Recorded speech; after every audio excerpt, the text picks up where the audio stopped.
Hello, everyone. I think we're live. I think we're live now. I think you are live now. I just heard that on the stream, so I'm pausing it. All right, cool. All right. Well, welcome back to Super Metroid Eris. This happened a little faster than I expected to return to it, but Simon reached out and was like, "Hey, I really enjoyed the videos. The hack seems interesting. I understand like it can be kind of a weird like. I mean, you said it yourself mostly. It's like just an interesting idea and." Wanted to kind of see, hey, if you're open to it, can I help commentate with you for a live stream or something?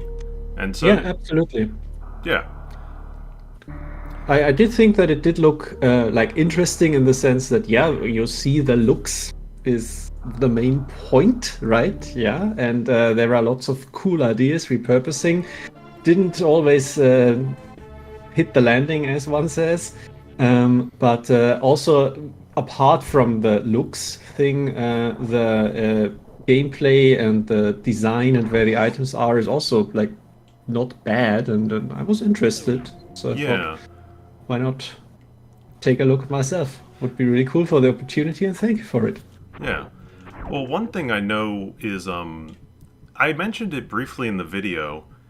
The other ones, this guy, you can tell he's very much like inspired by Metroid Prime at points, like the way Mhm. that certain things are done. And there is a whole map of the game that has room names for everything. Like it's separate because the technology didn't exist like it does in Subversion now. Yeah, yeah, you mentioned that. But like I put it off to the side of my other monitor, so if like there's ever a point where you see an interesting room and want to like know what the guy thought like the name of it was, like go ahead and just like I'll scroll over and see what they say. That's a cool idea. Well, I mean, where are we right now, actually? Like this area is it is Eris Station. So it's split up by worlds. This is Eris Station specifically, and inside Mhm. here is we are in just the main central station room. Like I think what I will do is I'm just gonna throw it into our call, and I'll let you take a look at this map as well. And like Yeah, we we can can talk about the names to the viewers as well as we go. But exactly. yeah, Why not? I got it open on the second screen as well. So yeah, and just take a look if I'm able to follow along. yeah, it might be a little hard to say where we are at a given moment, but like I can point out certain things if need be. Sure. But yeah, like being in a stream now, I feel a lot less like I treat my streams and my recorded videos a little bit differently. Like I still treat everything fairly casually because you want to have fun doing it, but the streams are a lot more laid back, I find, because there's less expectation of progress, there's less expectation of like constant commentary or just that sort of interesting making jokes, the same sort of stuff that like we normally do. Right. Even though I'm very good at constant commentary, so please stop me if I talk too much. Yeah, and uh, there are still probably jokes to be found. Yeah. But I've no. always really liked these background tiles with the cubes floating in 3D. Yeah. They are from the Dragon Boss room, I think, right? Yeah, they are. The one thing that I thought was really fun with them in Subversion was using them in the space station right at the start of the game and letting them float because, well, it's kind of like a zero gravity storage. Yeah, and I do think that used very well here and in more rooms, and it integrates fairly well into this bizarre architecture you see here. Yeah, like this whole place itself. This is the big room towards the top of the. Oh, I have switched images on accident. This is just the archaeologic study apparently. Where is that? We're up in Number the 8. Ah, top yeah, number 8. left. Yeah, yeah, I see it now. Yeah, Actually, yeah, you can see, like, there's no mini map, but you can see, just generally speaking, where we have gone. A lot of the yeah, top parts, and on the left. So this is the North Stargate entry. yeah.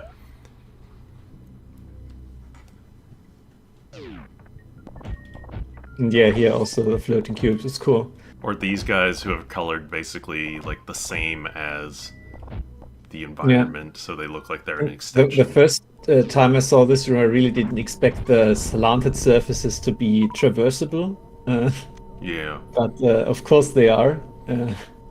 That's one of those things where you're like, you see where some of the conveyance issues might come from, but also it does look cool, so. Yeah, and I like the Stargate thing and how it sends you up and down here. I didn't even realize that. Yeah, that's really cool.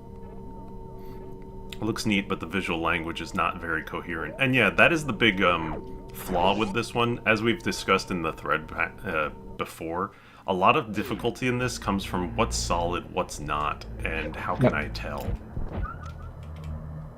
And thankfully, this is something that the guy learned as he went. Not for this hack necessarily, but his next one, Vitality.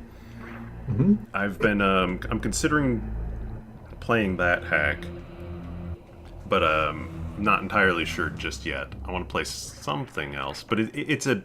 I would think it's a better overall hack, though. There's like a lot of nostalgia, and this hack certainly, as mentioned, has a major influence on the community. Like the way that this all is done, I'm gonna play around with layering here for a second. Like you can see, some of this is all done. Oh, this is actually not a very good room to show that. This is a pretty standard room. So this is pedestrian, basically. It's just like vanilla does it. Yeah. So the idea is basically, you know, in most games or whatever, you're gonna have the layer 1 is kind of what you usually interact with. Layer 2 is usually backgrounds and such. And in this game, a lot of times he mixes them to achieve the layering effects. It's weird, I thought layer 2 was for moving platforms. Well,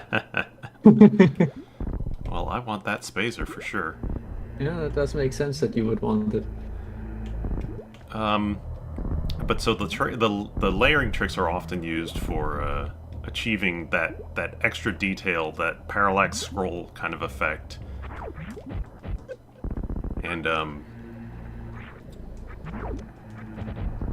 And I did notice that the Super Nintendo does have a lot of really cool tricks that it can use for that. I did notice that the first time when I was playing Link to the Past emulated, accidentally hit one of the function keys in the emulator and was like, oh god, where is all the mist gone or all the enemies? And I was like, that's how it's done. That's interesting. Yeah. And I really like looking under the hood of games like that. Yeah, it's a lot of fun to mess around with the layers and just kind of see how it's done. ROM hacking gave me such an appreciation for how games were made because of just like learning more and more about the intricacies of how it all worked even back then. Yeah, no, that's great. That's also something that fascinates me a lot about. Died. Oh, I didn't even notice that I your did health not was realize low. that my health was. Oh goodness. So did you? Yeah. Okay. Well, I can't die like this. Surely I can die. This message. Okay. Well, time to rush back. I do want that No spacer. problem. Just cut to where you last left off. NGTVSS in chats. Hi, by the way, just said that it does look neat, but the visual language is not very coherent. And Yeah. I would agree that it is not very coherent, but I feel like it's a room by room basis. I think the author clearly was like, okay, so I have these blue tiles here, and I have different tiles from somewhere around the game, which I can also color blue. Cool. And now I can make one room that looks like a laboratory from it. That's all blue. It's like, that's nice. And then the next room is all green. And then the next room is like based on the floating cubes, and they are a certain color, like some beige. So everything else conforms to that. And then you have the big issue that in this room, everything that is light blue is go through. And in the next room, everything that is black with a beige outline is go through. And in the next room, nothing is go through. It's like... It's a little inconsistent a lot of times, especially because the graphics are being used for detailing most of what's going on. Sounds like the song is all about the blue guy and all his stuff is blue. Yeah. which is one of my favorite songs of all time, by the way. Oh yeah? Yeah, I really like it. I used to listen to it when it was current, so in the early 2000s, in the car radio, and whenever it came on, I was like, turn it on, turn it higher, it's so good. Man. And I used to be an all oldies kind of guy because like listening to the music my mom listens to 70s, at most some 80s. But Blue was like the song that taught me that, oh yeah, modern electronic music can be just really catchy and awesome, and I love it a lot. Yeah, I ended up like skipping out on like I was born in like early 90s. So like I was at the exact time to get that sort of stuff as well, but I ended up skipping out on most of like the music that my peers were listening to in the 2000s. And Yeah, same, because I didn't want to be one of the cool guys that listen to all of the current stuff. I just didn't even care. I don't even know why. I just kind of didn't. I don't even know if it was a cool thing because I certainly wasn't. I was a bit of a contrarian asshole as a kid, so that's one thing. But also, like, I genuinely didn't enjoy it that much. Yeah. Like current pop stuff and so on. I mean, I still don't. But of course, that doesn't mean that all music that is coming out is bad. It's just because you don't like listening to what's on the radio. It doesn't mean that modern music isn't for you. Yeah. But I didn't get that as a kid, of course. I was, yeah, because I ended up skipping out on a lot of it. Didn't really develop music taste until I got older and like was starting to, go to work, go drive back and forth. I tend to listen to the radio because I have a car that doesn't have any kind of support for, like, oh god, they do a whole You energy do take tank. a lot of damage from these, yeah. It's a whole energy tank. Yeah, oof. But yeah. So basically, I would just listen to the radio, and now we're oh god. Off-screen sniping? Oh, that's cool, yeah. Yeah, I gotta watch out because these guys like to keep firing. Yeah. That's exactly where you got killed the last time. Good I'm dodge, worried good that I'm dodge. gonna get hit by it while I'm in the tunnels. You gotta press on. Even if I get it, I might still die, and that's gonna be the I feel like you worst. should have killed that guy. I should have, but he went away. I mean, now it's not firing anymore, so that's good. Other tension. Yeah, but I'm gonna Okay. I'm gonna laugh if I get sniped on the side as I try to get out of here. Fall down to the right, maybe? Think you can climb to the right? It's out this way, I guess. Yeah. There. Okay, yeah, obviously. All right, asshole. Sure. Nope, he got me. Ah, for fuck's sake.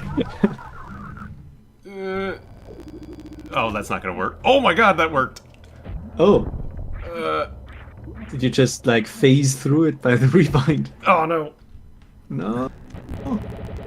I'm not gonna avoid this one. Damn it. No. Oh well. But at least I saved closer. Well, what I was getting to, self-fulfilling prophecy there, like Nostradamus. Yeah, really. No, what I was getting to is, so I basically developed a lot of taste for 80s music and stuff. And to this day, I like to listen to a lot of 80s. I really love those crunchy synth sounds. It's funny because I used to think that the 80s were just terrible. Because as a kid, again, I didn't really like the stuff that was playing on the radio. And it's kind of still playing on the radio. In German radio, it's probably very different from what the selection of other people. They're just playing the same stuff over and over and over again. And always like, oh yeah, I love the 80s. The 80s will never die. It's like, yeah, you're making sure of that. I'm hearing that. And it's very, very repetitive. And I did discover a lot of really good bands from the 80s, which I really like. Bands, artists, Alphaville, I really like, Nick Kershaw, The Riddles, just like super catchy. It was super great. And I unironically enjoy extremely catchy stuff, like Blue, for example. But you don't hear that often on the radio, and you always hear like Bon Jovi and Yeah. Sheryl Crow, Celine Dion, which is a little bit more modern, I guess. It's not 80s, 90s, but still, it's just that all the time on repeat, and get sick of it really quick. Snipe it. He Nice. didn't fire. Yeah. And if you know that they're coming, you can kind of anticipate them a little bit, I feel like. Yeah. Aggro range abuse. Getting Dark Souls in here. There you go. Another one of those rooms where I'm like, the water doesn't really add anything, it's just doing it to be obnoxious. Crap. I don't have You're all out my of missiles, of course. Yeah. Yeah. Can you hit them with a charge beam? Maybe. Yes. Yes. Nice. Uh-oh. Yeah, I did. That's I one. think I remarked on that in the thread, but you just don't use the charge beam ever. And I'm a huge charge guy. I always hold down the weapon button if I can do it in any game that has a charge beam. Yeah. It's mostly understand I want to say that it's like noise. an efficiency thing a lot of times, because Super Metroid is not like the best balance to it. Early on, charge beam is amazing, but like later on, you can usually fire your beam fast enough to just take out most of the threats that come your way. That's true, and I mean, you do want to have that extra shot already flying when you freeze the enemies. Yeah, because charge beam does 3 times the damage, and if you don't, like, if you've already got a strong beam, you can often fire 3 shots in the time that it would take to use to charge a thing. Like, yeah, for me, it's always like the idea of just killing an enemy in one shot. Oh, sure. And then you don't have to deal with shooting while dodging. It's like you shoot 2 shots, but then they fire, so you dodge and they're not dead. But if you see an enemy, you immediately release the charge that you have been building up anyway, previously, so your first shot is triple the damage. Yeah. Because I always charge. That's a good way to think about it, and I just, like, don't always. No, sure. I mean, that's just... First of all, personal choice, of course. You don't always want to press that thumb down. And I've gotten better about not always doing that because it is, like, first of all, strain. And secondly, it's not very efficient because most of the time you don't need it. And then you've also got, like, the sound effects and stuff. And it's like, I'm tired that's a of big hearing issue. this. Yeah, I'm fortunately somewhat immune against that. But the second thing is also... What was I getting at? Just controller setup. Like Super Metroid is just, you have to claw grip a lot if you want to charge and run and angle your shots as well.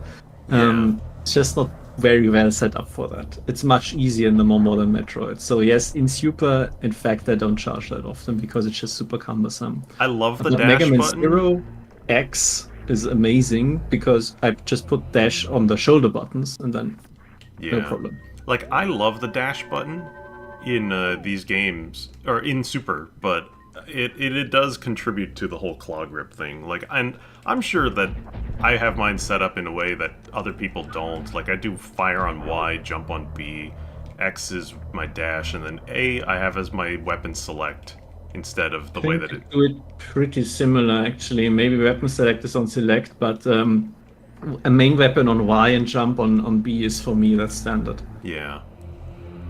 But so, it's just kind of... I'm just... At this point, I'm just used to it. I used to play this on keyboard. Like, before I got a USB controller. So I used to play hacks and all that on keyboard. And that was interesting. I believe. But I think many people do and still play on keyboard. Yeah. Like, I do know that watching some of the Super Mario World ROM hacks or Super Mario Brothers X fan game stuff, where the Let's Player sometimes is like, maybe even you, it's like, oh yeah, this person who made the hack playtested it obviously with a keyboard because this jump is much easier if you have a keyboard because you can hold up and to the right super easily. Or you never slip up because if you hold down for a millisecond, then this special move of this character they coded is going to kill you immediately. Whereas if you don't accidentally press down because it's a completely separate button and not a D-pad, this will never be an issue. Yeah. And that's interesting to me. Yeah, now that you have the space, you can actually just hit these. Oh, right? I should take this extra save. Yes, you should. So at this point, I think the 2012 version of this hack that we're playing right now is less open than the original was, probably for a good reason, because the original was pretty open and people were getting lost all the time. Like, it's not a bad thing that you can't go to places that you can't do things in. Yeah, I think that's a very delicate balance for any game to take. It's like, how much player freedom do you want versus how much player guidance do you need? Yeah. And it's like, the thing is also for a more modern hack, if this is in, when did it originally came out? 2010? 2009 for the original. Yeah, exactly. It's like 2009. What's your competition like? It was nothing like this. Exactly. Like, your main competition was probably redesign, which had been like 3 years prior. Like, there were hacks in the years between, of course, but like this was kind of, if we're talking about like milestones within Metroid hacking, I would say like redesign. After that, there's probably one or two more that I'm forgetting about in the 2007-2008 years, but genuinely redesign, and then like Eris was kind of the big one that everyone remembered. Right, but then you can imagine if you make this game and you know this is going to be big. At some point you have to have a pride that this is going to be the hack of the year for many people. Then this is the one hack that people play in 2009. Because most people who are into hacking have already finished redesign 5 times.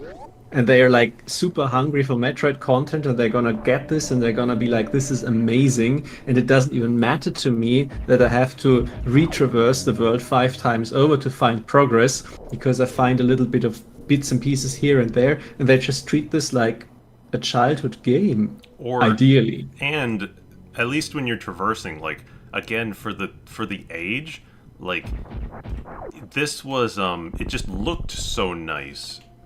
Exactly. That it's like a selling point is that you don't get bored going through these rooms again and again, because you will notice more and more details.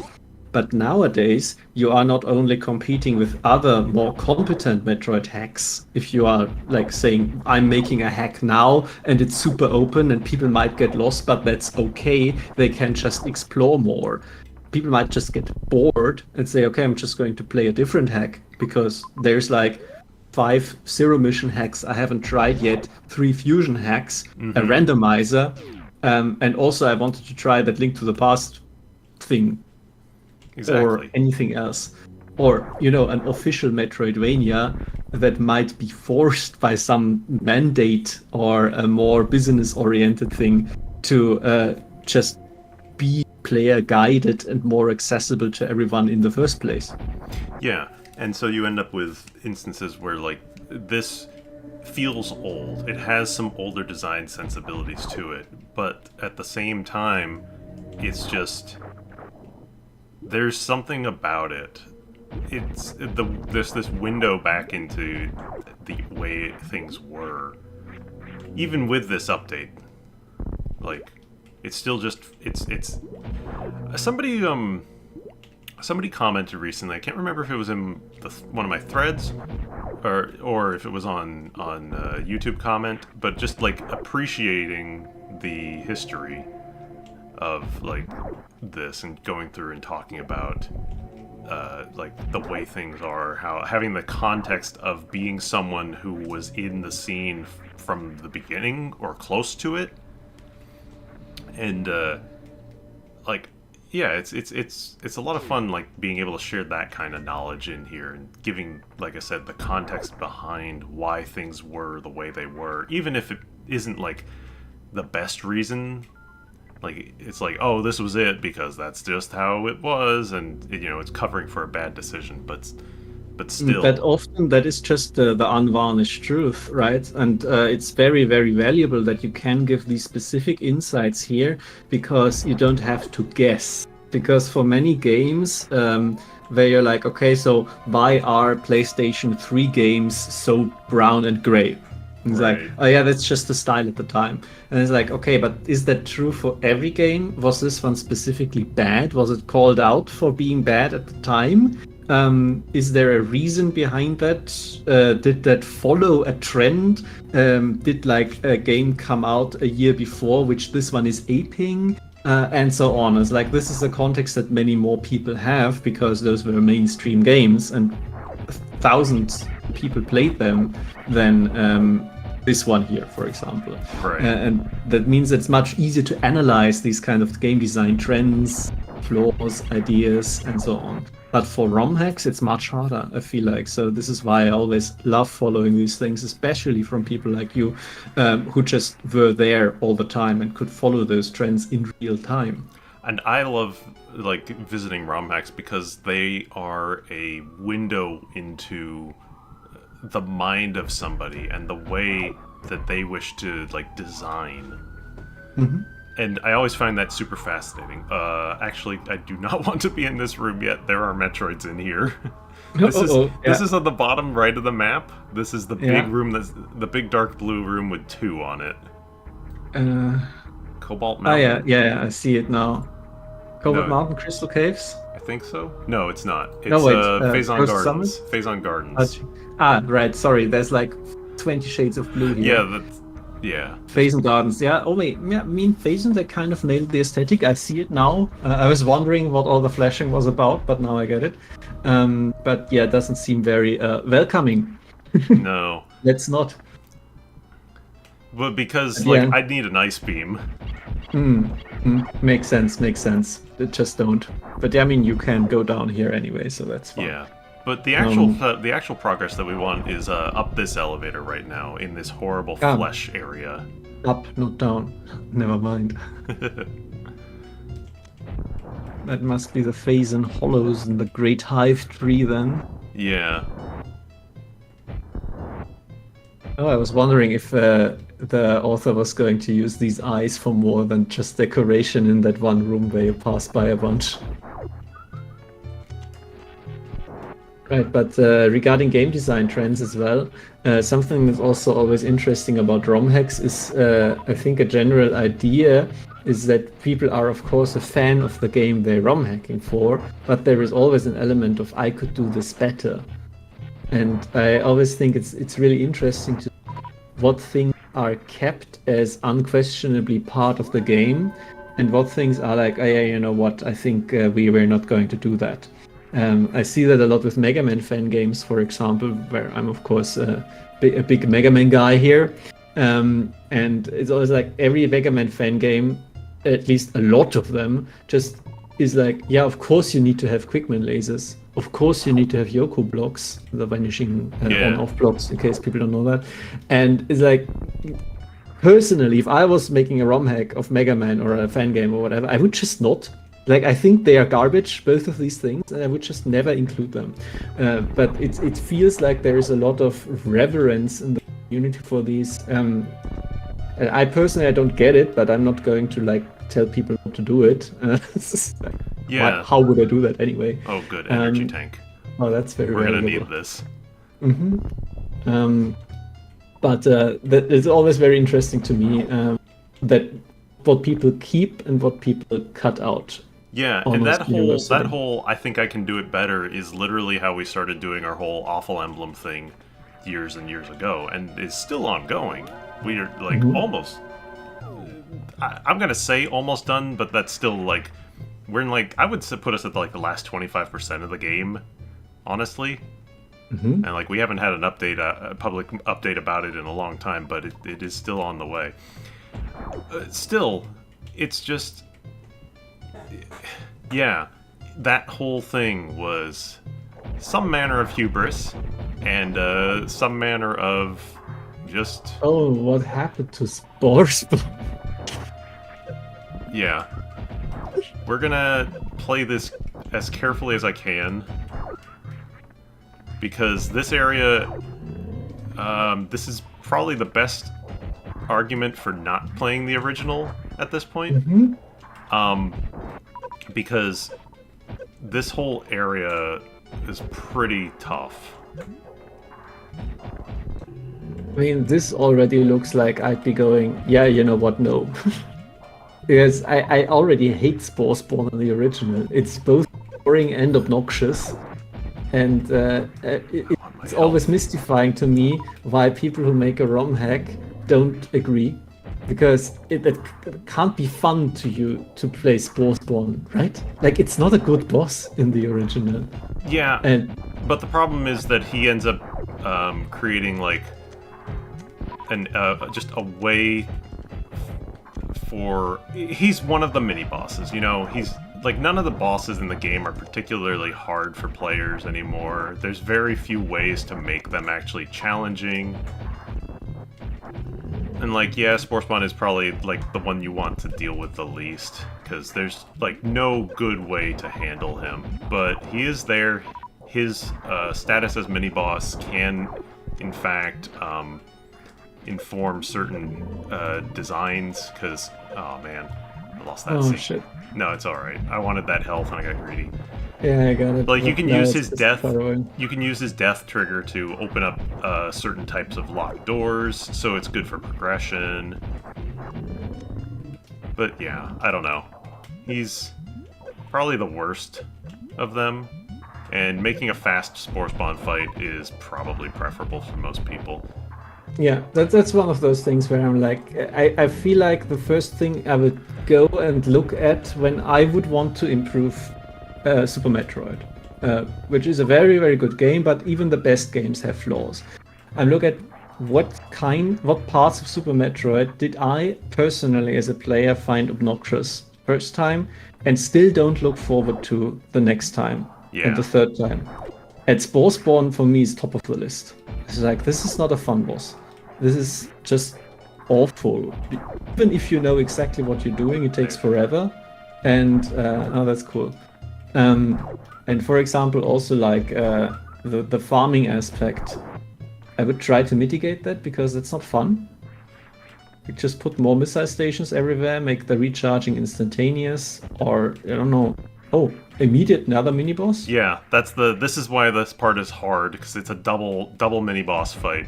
Now, hey, that's kind of interesting. He does not have as much health as he normally would, but his arena is dangerous. Mm-hmm. Or he hits decently hard, but thankfully, I handle that very well. Yeah, I'm happy that it did. But you didn't have to redo the entire thing again. Yeah. Yeah, it's a double boss gauntlet basically, and that's challenging. Right, but I always feel like if you are actually proud of your ability as a designer, you should be striving for something that elevates these bad aspects. Like, what if you made Spawn always vulnerable? For example, like, there is no reason why I have to give him that, oh, it takes forever to open up pattern. Yeah.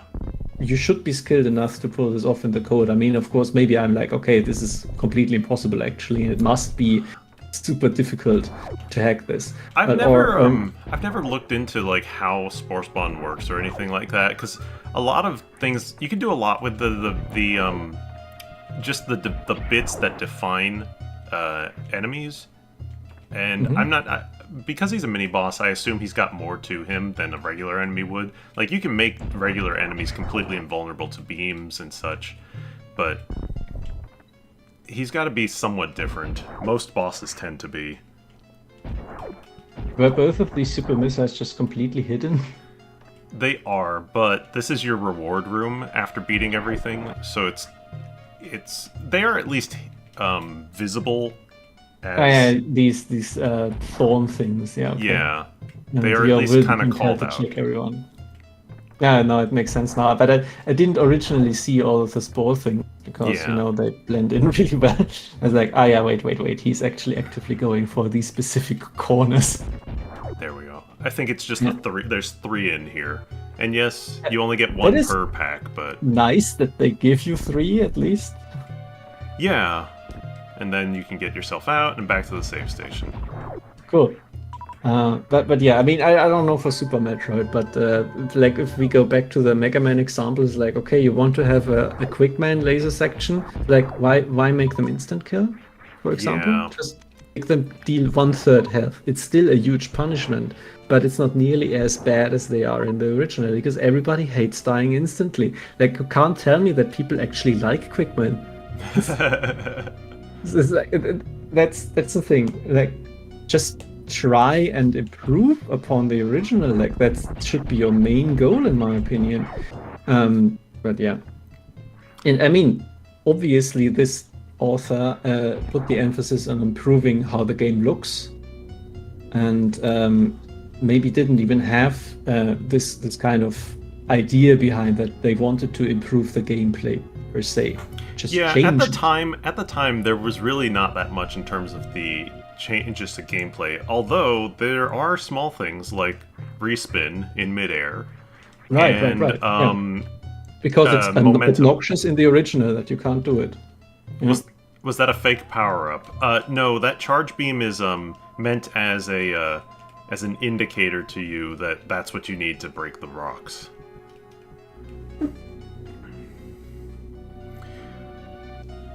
But like the other thing that it has, this is minor as well, is it keeps momentum when you run, jump, and land. It doesn't reset. Oh, that's also quite nice. I do think that Super Metroid, the engine is quite clunky at points. It's a little bit hard for me to get back to. I sadly played Super Metroid relatively late in my Super Nintendo playing days. So it's not a game that I fully had as a kid every day, grind it out, and really get used to the intricacies. And therefore, I might be a little bit less nostalgia tinted, a little bit more critical about its idiosyncrasies. And I soon got Fusion after, and it's like Fusion just plays so much better. I'm sorry.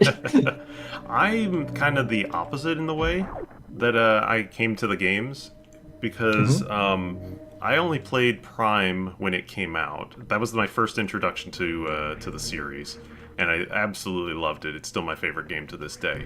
But Prime shortly is after, absolutely amazing. So good. Shortly after I played Fusion, because I was like, okay, now I love this series. I need to play more. And so what ended up happening after that was I got Fusion, and I think I played the original through Prime and the unlocks that you could do, because I had the GameCube Game Boy Advance cable. Yeah, actually, I also did that a little bit, and then I realized that if you respawn with 30 health and no missiles, and I was like, okay, no. Yeah, I did beat it, but I'm pretty sure I probably used a cheat. Basically, if you game over in Metroid, you may as well just start over. Yeah, more or less, and just didn't care for that. It's like completely spoiled by, save systems that actually save your ammo and so on. Like, nah, thanks. Though it is a fun game to play, so it's just, in my opinion, mostly hampered by that and a little bit of obscurity for progression, but I mean, that's fine. You just look for stuff, where to go. That's perfectly acceptable for the time. And you can still have a lot of fun looking for the nooks and crannies. Especially if you know a few things through cultural osmosis or have seen a Let's Play 10 years ago or so. Like going through fake lava, stuff like that.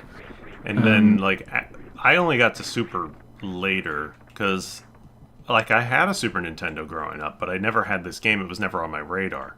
Oh, good, this door's open now. Now that we beat the one of the one or both or whatever of those bosses, this door has opened.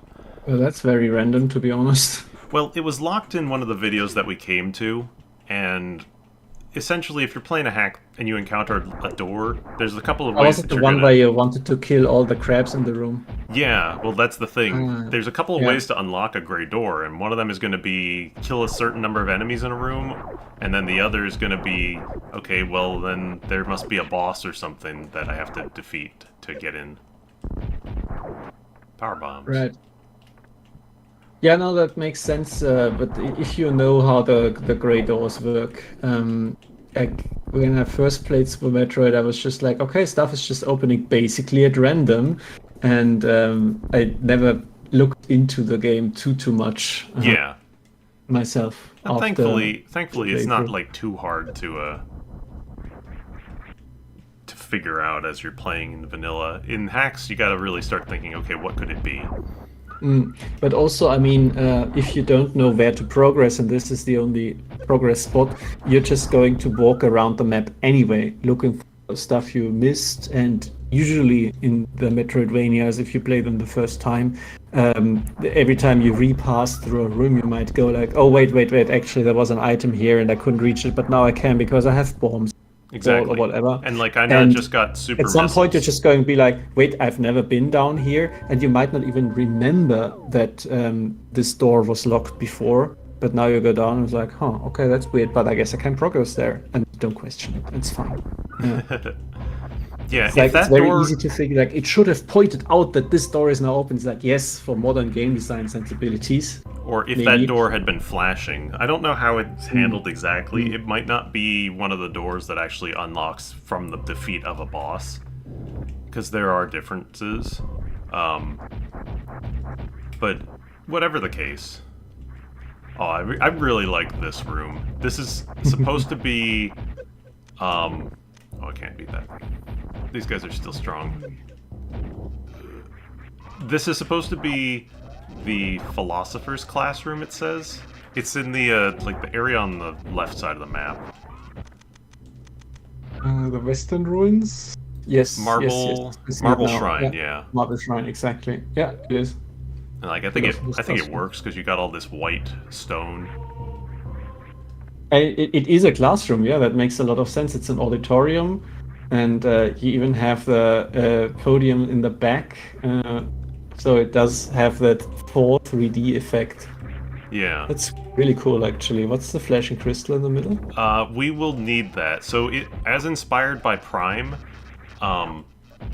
the game has a small key hunt at the end. It's only four Chozo artifacts long, but it is there. That's also funny because the key hunt is something that a lot of people despise about Prime and think it's like a black mark on the game. But I never minded it. I think it's fine because you want to go through the game anyway and look for all of the upgrades that you missed once you have your full arsenal. And it's not like you can't figure out where they are. It's clearly pointed out to you. That's why. That's there's so much backtracking. It's like that's the point of the game. That's like how I felt about it as well. I really never minded that backtrack because of that. Like, I'm wanting to go and explore stuff anyway. Exactly, but I think that's just first of all, it's a personal bias, of course. So people, if I were to make a hack, I might think about including a key hunt as well because I like it, and then boom, audit. I can't die like this. People would be like, why is Simon putting this objectively awful game design decision in here? It's like, wait, I just like it. It's not objectively awful. I'm sorry. I really like those little islands in the background. Those are just like Norfair tiles superimposed on Criteria background. It looks really good, yeah. Yeah, they look far distant. Like, he's not amazing with his color choices and all these things, but sometimes it's pretty good. Like, yeah, no, it's they very look evocative. hazy a little bit. Yeah. I think the biggest issue here is that the white foreground tiles are so bright that they take attention away from you. So you might not even look in the background, even though you should. They need to be more muted so that you can appreciate the subtle glow of the purple islands. Alright, so that guy just kind of popped over and owned me. Yeah. I missed all those shots. Ow. Super? Maybe? There we go. Alright. Oh, he respawns. Okay, never mind. Do they respawn? I guess he did. Well, asshole move. You should not do that. Oh, what's going on with the geometry here? Oh, and it's underwater again. This is like some under area. What is this? It's room submerged village. It's called. And you're good at checking these. I guess I can see that. Oh, Hi, Gomorrah21. Shoutouts to the chat. Hello. Those blue bugs hit hard. The flying ones. Yeah, I do think one like downside on this hack is that he didn't really adjust enemy stats as much as he really should have.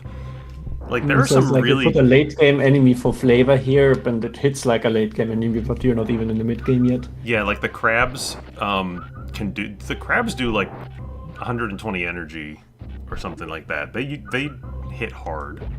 And those And you flying don't bugs as expect that well. because they're just small bug, right? Yeah, they hit strangely hard. Ooh.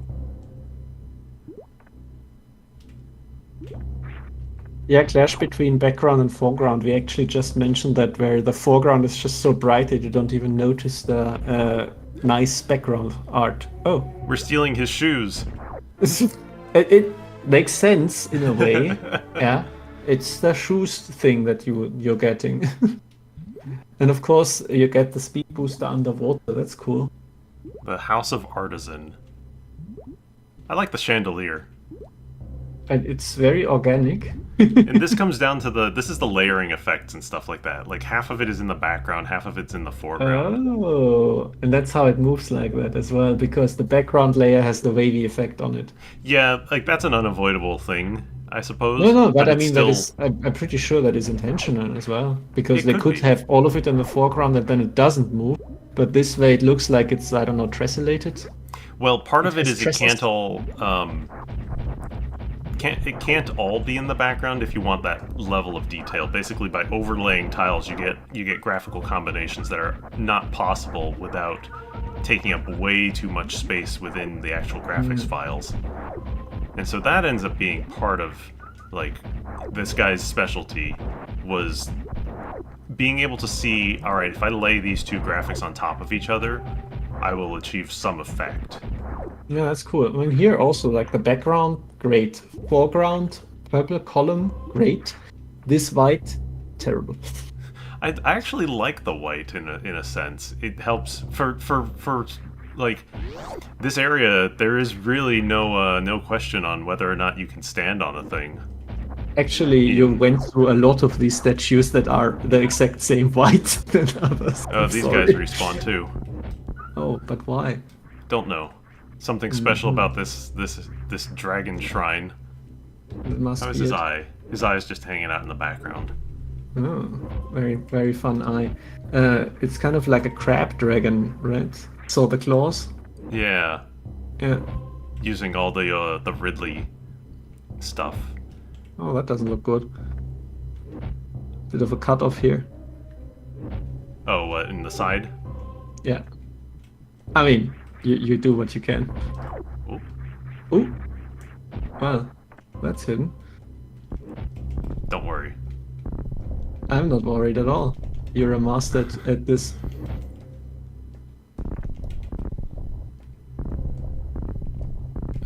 It I always think takes you a little never- bit of time to get the Sure. timing down for infinite. You want me to shut up? Nah. No. I think you never finished your train of thought why you specifically preferred Super Metroid even after, even playing it after the others. I think I don't know if it's necessarily a preference. It's just that for a lot of people, they don't like dealing with the floaty physics of Super Metroid. But I can adapt to either.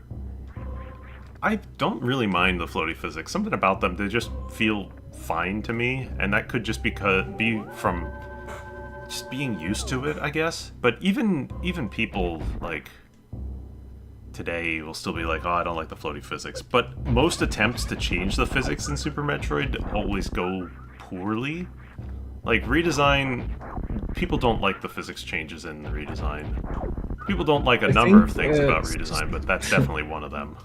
I think Super Metroid is a game that is very well designed around its engine, and they knew extremely well how Samus can move and what you can do with her moveset, and made the rooms for that and all of the various obstacles. Very nice. But many ROM hackers, designers, they will naturally take inspiration from how the original rooms are set up, how far apart from each other the platforms are, like here, how high your jump is, and so on, and what you can do with these setups. And if you then change the physics afterwards, it will just feel terrible. You would have to design your entire game around an engine that you change first, and then you can't take inspiration from the original anymore. And there is something to be said for the floaty physics, allowing you to do weird jumps like the ones you are doing right now, of course. Yeah. It's a fine balance for sure, but I just I think I got really used to it, and I've been satisfied with the way that the game feels to play ever since, really. No, that's perfectly okay. It's like I think either you get used to it because you just play it a lot and you consume a lot of media made from it, like you did, after the fact, or you got used to it as a kid and it's just like this is Metroid for you. Mm-hmm. And either way, it works just fine. But I mean, I'm not one to talk. I'm playing Sonic 2006 for fun. Oh. And that is, yeah, physics. Ah. I'm trying to get to Where that you want to platform go? and go left. Ah.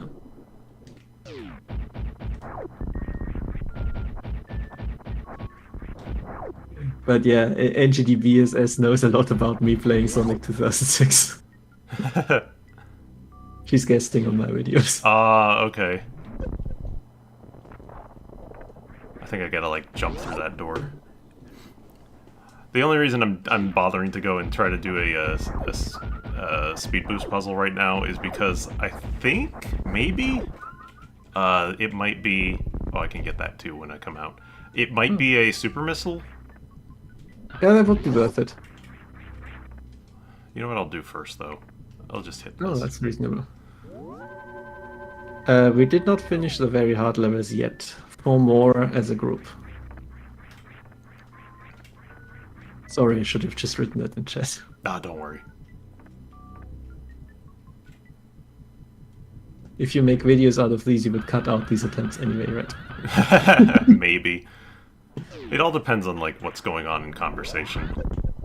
Ah, there you go. To the It left, was a to the super left. missile. Nice. I didn't even realize what you were attempting to do, so I was like, let the man cook. Alright, and so the next one was... That was weird. I didn't keep my spin. I think I fired at the same time. Oh, Alright. that's certainly a quirk of the engine. Oh, getting lost in the cubes. Alright, there is a central room here. I did see that on the map. Spoilers!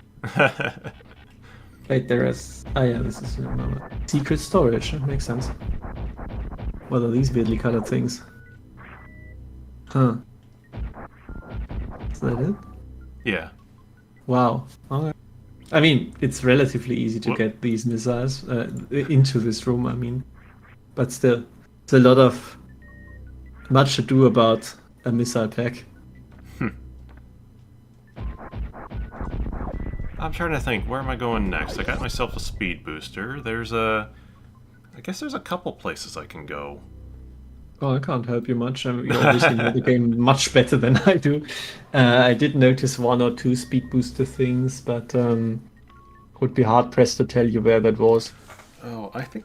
I know one place I could go. And that's probably the better choice. A whole clump of enemies and no plasma beam. Yeah. I mean, you could always go back here later, right? Yeah. Okay, I think probably... Oh, I didn't want to go back down there. Now it's a speed trap, actually. Yeah, really. What's this other end? Where's Dr. Robotnik? I'm gonna blame him for this somehow.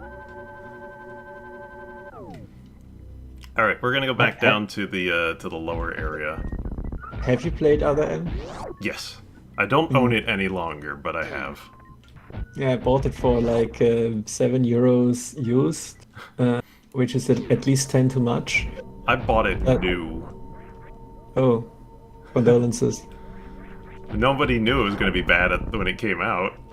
I bought it because I knew it was going to be bad. I always like to experience bad games firsthand because maybe there is something to them. Sonic 06. But genuinely, I want to kind of do another MLP because it is just... There are a couple changes to the gameplay, and it could be genuinely like fine, good, however you want to say. But like, there's just little bits and pieces, you know. I generally understand the sentiment, but even I found very little redeemable about Other M.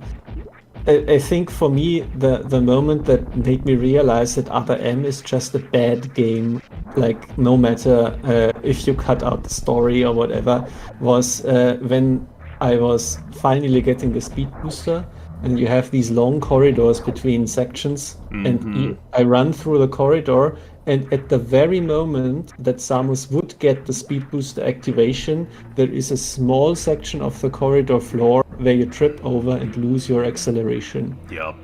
And that's in every corridor. And this is just, why would anybody in their right mind do that? Just let me run. It's really frustrating. Like It's unbelievably bad. It's I cannot even fathom the idea behind that. Yeah, like that would be one So thing hateful. is remove that, of course. But like even on a level of this is supposed to be kind of an action game, it fails on being an action game in some cases because of how forgiving the dodge roll is.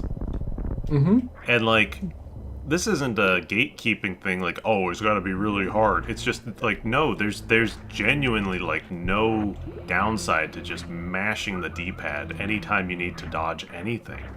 Yeah, the game is completely devoid of any sort of challenge, which is weird because it builds itself as this kind of stripped down arcadey action thing when it's not about the terrible story. But that also doesn't work. It's like, then what does it do well? Yeah. Pixel hunt sections? There are some puzzles to get upgrades where I was like, oh yeah, I kind of like that. Granted. Yeah, they're like, this is fine in the engine, and I feel like unlocking the final secret boss fight, that was okay because you have to get 100% anyway, and I found it good, genuinely interesting that they had an extra section hidden behind a 100% requirement, because usually when you get 100% in a Metro game, you're like, oh yeah, I might get a new picture for that at the end. Or I might not because it took so long. So I guess I'll actually have to replay and re-get everything and more efficient this time, which I never do because why? Hey, So another just energy say, tank. Very good. I cool, need that. that's very good. But saying like, oh yeah, you actually got a tangible reward of gameplay at the end. That's good, yeah. And it's like, it didn't feel like I wasted my time because I knew I was going to 100% it anyway, so that I could hate on it fundamental knowledge of everything the game has to offer. But it wasn't completely wasted, so that's something. Oh, I just praised Other M. Feels bad. He's really bad. I mean, there are people who are like, oh, I thought the gameplay was actually quite nice, and it's like, more power to you if you like that. But I just didn't like it at all. I thought it was terrible. I did even mind the idea that you have to use only the Wii remote. Like, I thought that was genuinely a very, very interesting idea. Bold decision as well. Boneheaded, yes, but also they could have pulled it off. Not like that though. Oh, I'm in the wrong room. I knew that, but sorry, I wanted to let you run into the trap of going to the wrong room. Thank I'm you. evil. Thank you. Yeah, problem. Can't spell evil without Eris. Question mark. English isn't my first language. I might... Oh man. Let me see. I'm skipping ahead a little bit by doing this, but it doesn't really matter. If you know the thing, if you know it exists, or maybe I can't do it until he gets freed. I might not be able to. There's a ceiling I can speed boost into, but I might need that guy to break these stairs, which means I need to grab power bombs. Interesting that it works like that. It's also something in that other hack that you played. Forgot the name already. The good one, the new one. Subversion. Subversion, yeah. Where the monkeys were used to crack open certain tiles, and you had to guide them. Like, it looked like super jank, but a great idea. That was I was genuinely watched the Eris videos, but damn, this is a visual style in it. It sure is. Yeah, I saw that. Sorry, what were you saying? I was genuinely surprised that the monkeys worked. That room worked at all. Yeah, I mean, it did work in the end, right? It's like I was looking at it like no, actually, I think I would try this and this and this, and you were just like confidently solving it. It was like, no, actually, yeah, It sure, was just relatively fine. intuitive, but yeah. Yeah, exactly. Ah, this is it. Yeah, so when we find all the artifacts, we come here and this leads us towards the end of the game. Interesting. That's one way to do it. Here as well is like usually you have the four bosses as requirement for the golden statue, of course, but you don't have to do that. No. And this is also something where I'm like, if you think a little bit bolder, you don't need bosses in this game. Like, I think a few of them are skipped entirely. yeah, it is good. I like that a lot because the bosses suck in Super Metroid. I'm sorry. I mean, you said Kraid is one of your favorite bosses. It's fine. Kraid is good. Yeah, I don't mind Kraid at all. But like Dragon is garbage in my opinion. I really don't like that boss. It's just like you stand around and then you shoot diagonally upwards. Can you do that? Great, amazing. Or you do a super janky quick kill, which is like not very intuitive to figure out on your own. But now, of course, everybody knows it. Welcome to church. I'm worshipping over here. Wow, that guy is a master dodger. Probably wiggled his Wii remote. Yeah. But yeah, welcome to church. Cool. Is there anything in church? Yeah, no, we're gonna progress up through the ceiling. Ah, okay, good, good, good. I was wondering if you were like knowing that you can't pass through here because it did look doable. Ow. Only 2D Metroid with good bosses is Fusion. I don't know, have you played Dread? I did like the Dread bosses a lot. Yeah, Dread was really great. Yeah, no, Dread is phenomenal. It's like one of those games where I feel like these genres can get a little bit stale and a little bit stuck in old game design ideas, which are fine. You know that this game is fun to play and to remix to them today as well, but it's a little bit niche, and there are still some things where if you copy the game too much, then you might make the same mistakes that it originally committed, like we have talked about already. But Red has a lot of, yeah, I'm just going to do things my own way and adapt this a little bit to modern days. And even if it doesn't always stick the landing, I think it was very, very well done. And it's similar to Mega Man 11 as well, where it's very much not like the classic games in a lot of ways, but it is still obviously a classic Mega Man game. And it's a very good start, and they should continue with a 12 or so. Sorry that you hated Dread Casperitus. I just really liked it, but I do know it is also controversial. But I think any good game is going to be a little bit polarizing. Yeah, Maybe. I think that's fair. Maybe not. Maybe not Prime. I think everybody likes Prime. Nah. Unless that's the joke. Yeah, people, there are people. I mean, there is always going to be people, but I feel like there is a very, very small percentage of people who don't like Prime. It comes down to a lot of times it comes down to the whole items hunt and stuff. The hunt? Yeah, yeah, sure. I feel like people dislike the item hunt because they feel like Prime is otherwise extremely good. And that's the one thing dragging it down that's at the very end. But that already presupposes that they got to that point and had a great time until then. Whereas if you don't like the Emmys, well, that's very early in Dread, and it's Yeah. not going to stop. Meanwhile, I know a guy who doesn't like Prime and has never played it. Huh. Well, how would he know then? I stopped asking questions. He's got opinions. I like this library. It's cool. I didn't realize it's a library, but now that I think about it, yeah. Yeah, this guy's up on the ladder. He's checking the stacks. This guy's reading, I guess. He's at the the little library tables with the lamps and such. That's something that I actually only just got, and also with the church and the auditorium, that we're supposed to be seeing this. Not these are not Chozo statues, right? They are actual Chozos that got like petrified or something here, Sort, or these are the exoskeletons. sort of, I suppose. I'm not exactly sure how. Oh, hang on, I want to. Before I go back up the room, just see a rock in the ground there that kind of makes Oh me yeah. think Mm-hmm. something. But I'm not really sure That's weird, yeah. if they're supposed to be or not. I mean, why would you make a statue of a guy sitting on top of a ladder? Oh, that's Oh, a speed boost to interesting. it. Where would Underneath you as well. I'm trying to think where I'd charge it. Is it underneath you as well? Because then you could go straight up here. Yeah, I could probably charge it from from the save room. Mm, Maybe under these. Oh no, this is looking. hmm. It might be from here. I probably would have time to come into the room from this. Oh yeah, this is a good charging spot.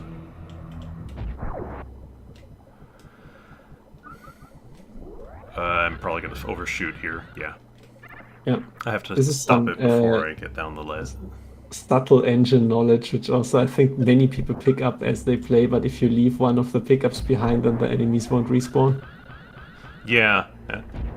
And so that's like a handy way to prevent them from spawning on me as I try to run down the room. Mm. Okay, I got it. As I'm going through Yeah. the door. Come on, down the thing. Oh, Ah, this fucker. Don't like him. nope. This better be worth it. It's going to be one miss epic. Probably. But I would really like it to be an energy tank because I do know that there's a. Didn't drop anything, right? I was at max. Oh yeah. Oh yeah, that's another engine knowledge there. Very nice. I probably did that maybe a little early. There we go. Excellent. And it's missiles, but whatever. I think, I mean, it's 1/10 of your missile capacity that just got added, so Wish these guys did less damage. So we were talking about like how some of this the game harder got enemies, TXP. some of the harder enemies have less damage now or more damage, but then there's these guys where it's like, oh, we've made the easier ones harder. Great. This window reminds me of Harmony of Dissonance. I'm gonna You go played save. Which that? Regularly. Castlevania Harmony of Dissonance. that's the only one that I didn't play. I played all the other Metroidvania Castlevanias, but I have not played Harmony of Dissonance. Have you seen it? I saw it. I know that got the whole deal with its visuals being way bright, and that was I think, Exactly. part of it. So the visuals, when I first saw the game, I really did like it. I thought it looked terrible and garish, and also I didn't like the gameplay itself as well. So it was just bouncing super hard off it. But recently I played it on the GBA collection on Twitch. Right. And I realized that it does stuff like this here with the windows in the background, where also there's moving stuff. And it's super psychedelic and it is super garish, but honestly, it looks pretty good a lot of the times. Old. Yeah. And NGDBSS points out correctly that it was bright because the original GBA didn't have a backlight, and also it was a reaction to Circle of the Moon, where people were like, this game is impossible to see anything on the screen. But it does mean that still they had to come up with a lot of ways Did you to see the make... gentleman? Hello. To make the parts of the game stand out more. Wow, I do he gave think me that some good super drops. Wow. it is very good, yes.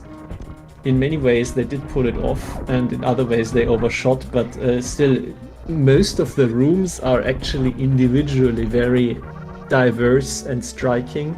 And that is definitely something that Circle doesn't do. If you're in one area in Circle, then every room in that area looks exactly the same. And not so in Harmony. Every room is different and like garish in a new way sometimes. That's kind of cool. Yeah. And it reminds me of this game, now that I think about it.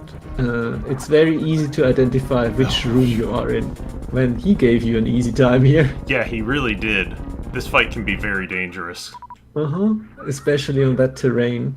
Though I don't mind it. I think using the previous kind of whatever bosses and giving the terrain a little bit of spice is good idea. Yeah, Golden Torizo is a pretty decent fight because he can actually move around and do stuff. So the arena Yep. changes actually aren't like they're not gonna be like Spore Spawn's. You got him and his arena, and his like if you get a bad arena in a hack, it just sucks. Whereas like this guy, it depends, but Do they just respawn? yeah, he did. It's alright. Oh, that's solid. Yeah.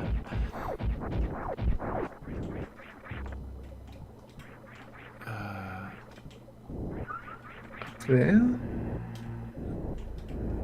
Huh. Nope.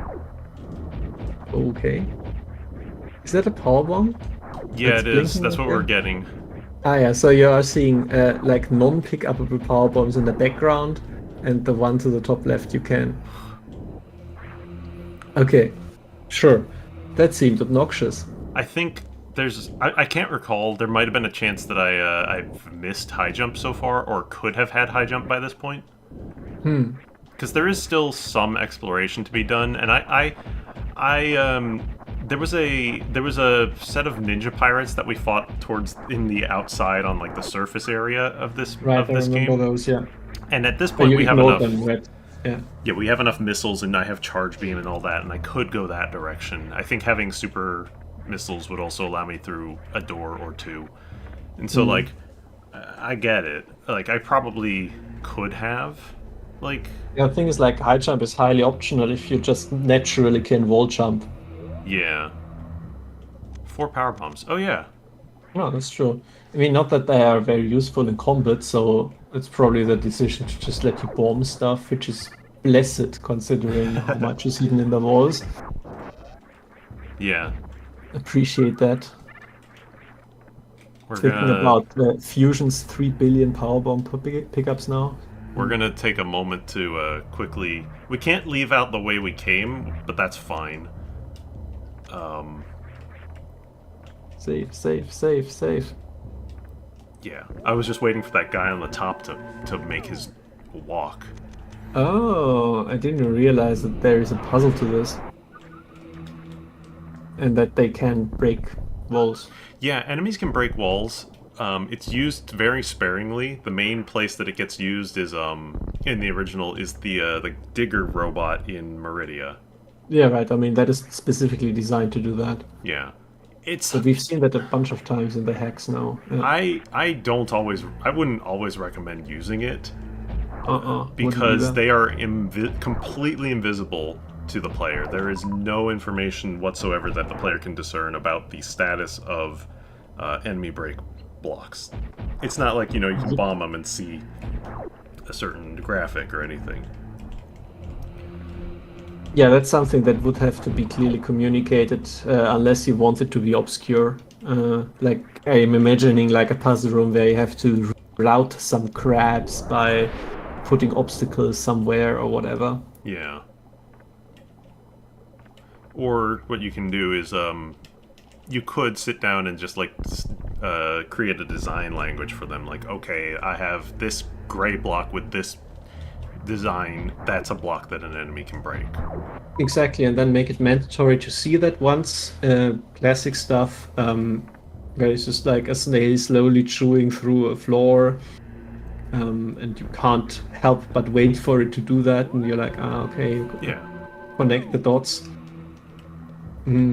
Yeah, I would think like if you lower barriers for these doors, and then the crab goes a different way, and then it breaks the ceiling somewhere, and you can get a power up. There are That's ways to pretty- do it for pretty sure. puzzle. Yeah. But if you don't, then yeah, they are completely invisible. The same goes for grapple blocks, because there are blocks that break when you grapple beam them. but they are completely invisible as well. So you have to design a graphic for it or something.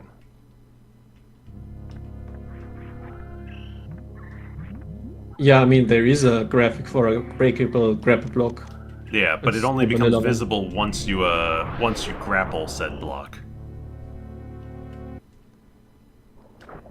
Isn't the one that crumbles after a while?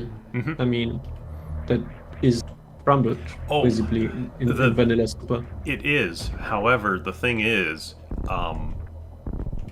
that is actually a tile state that you can apply to any tile in the game. Right, but you don't have to, right? You can just use the visual language Oh, established sure. by the original game. Sure.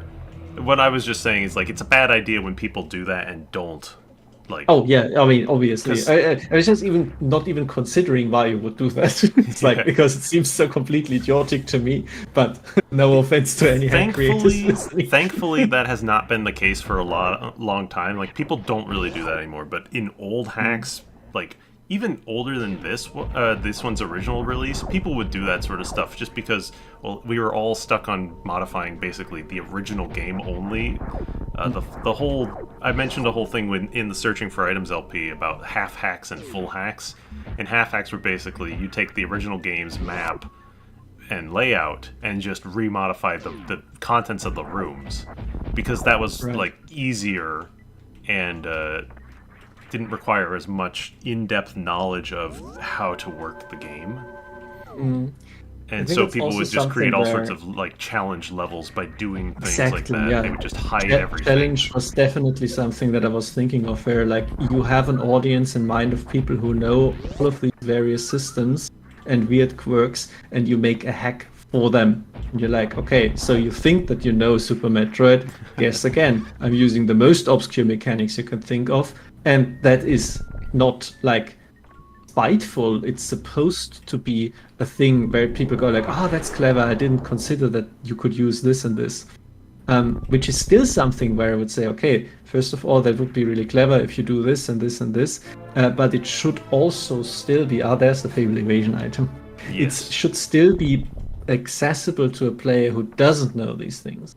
And that is possible if you use an obscure mechanic, but force the player to interact with it, and they learn that this works like that now, basically. That this is possible, and you see that in newer hacks a lot. And they might not even realize that this is not something you programmed specifically for your hack. You didn't change the engine that was there all along, but it was just never used in the original. This is what I think is really clever, and what modern hacks do really well. Yeah, for sure. I must admit I don't have a specific example in mind, but it's like often it's so natural when you're like, oh yeah, actually this was something that was always in the game. Just this time you're forced to do it, and they made it super easy. You're welcome. Edward Torr said a while ago, actually, Vitality does a pretty good job signposting its enemy breakable blocks. So does it do it like always the same tile as we talked about? So that is very clear. I want to design say that language it's here? in an area that has it. Like, there's instances where the blocks will break, and you see the enemy break them, and it might not be universal across the whole hack. It's like specific to that one's like design in an area or whatever. But it does have some, and it's generally. Oh, hello. Oh. Oh no, I have to blow up his ass.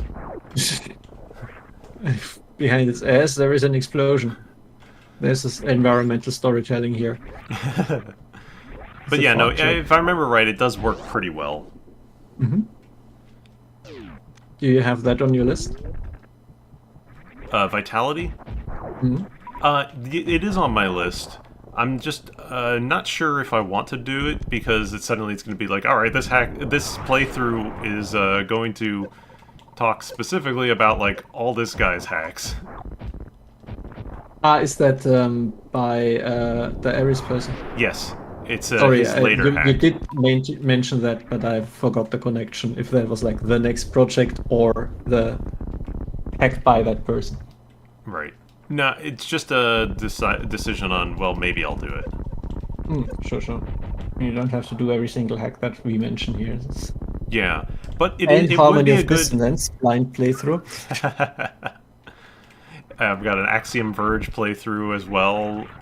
People are saying I should play that. I've played Axiom Verge 1, No, that yeah. but I haven't played it at all yet. it's an interesting time. It really is. Oh, I would if I see it on a sale at some point. It's like too many games. Oh yeah, of course. It was mentioned in the chat actually if I have played the Bloodstained randomizer. Like I have played Bloodstained once and I should really play it again because I did like it a lot, but it feel like it would profit from a replay, and also I didn't like do everything in it, like collect all the souls, and so I always felt like I want to do the game a little bit more justice. I've played Bloodstained a few times, but I've never gotten through to the end of it. Not for any particular reason. Eventually, I just kind of put it down. I liked it. It's fun. It's definitely like a good spiritual successor, and they keep adding way too much stuff to it. But like, I don't know. I just haven't managed to sit down and go through it all. Yeah, I mean there are a few systems where I would be like, if your game didn't have those, it would be better, like the food system. Yeah. And some of the progression is like, oh yeah, this is deliberately obtuse, just like Soten. It's like, but back then everybody had a player's guide lying next to them. Yeah. And you should do better. Like this is not good because the original game did it. It's one of those things where like, you can improve things, and some of the original ideas were just the style at the time, but it's not longer that time. Right. I did notice that you can actually open this door from the right, but not from the left. I mean the gate that opens closes. Oh, the other pillar. gate? I didn't even try to open it from the other side. Yeah, but you've always been ducking through it. It was like, why is it still here? I duck under it because now I can morph under it. Exactly. I feel like this is one of those things where if you were to really polish that, give the game to me as a playtester or whatever, I'd be like, make it stay open after the first time. Right. It's just obnoxious. I am referencing... It's nitpicking, of course. Yeah. I'm referencing my map. Sure. I gotta quickly run through the Metroid room. I mean, now you can do that quickly and running. Yeah, I didn't acquire a hat this time. Very nice, very nice. Like, as intended. Just speed boost through your problems. I feel like we are long overdue for Varia at the very least. Is it just me? We are, but if I remember right, there is none. Oh, right, you said that. Right, yeah. We did see a lot of water. Yep. Yeah. Actually, let me take 1 sec. I'm gonna go quickly use the restroom, and I'll be right back. Alright. See you in a bit. So chat, it's just me and you, and I will be on video for the cool stuff and fun things that I say. Now I'm actually going to take 8 bites of my snack. But you can write cool questions to the LP superstar, Simply Simon.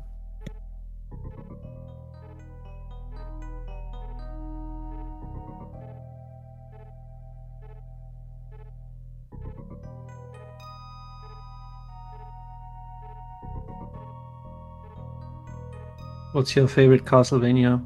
Don't say Soten, it doesn't count.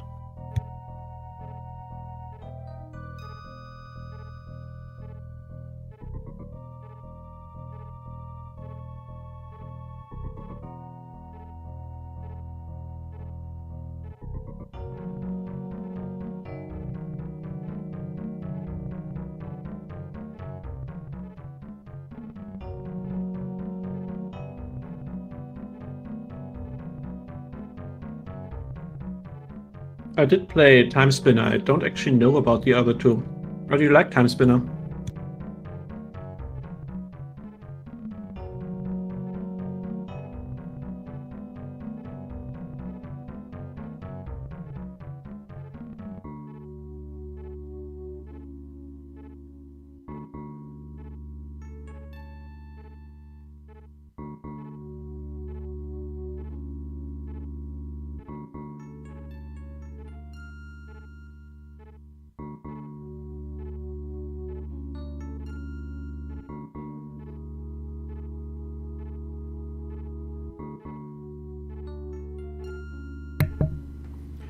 Alright, I'm back. Welcome back. Okay, let's keep going. We're back down in the water. It sucks, but we're here for an important thing. Is it gravity suit? Um... No, you fool, you absolute rube. That's hidden behind the final boss, who is underwater. Oh my god. They showed me. Can I go under this guy? No. Seems to have some problems. He's stuck between these. Oh,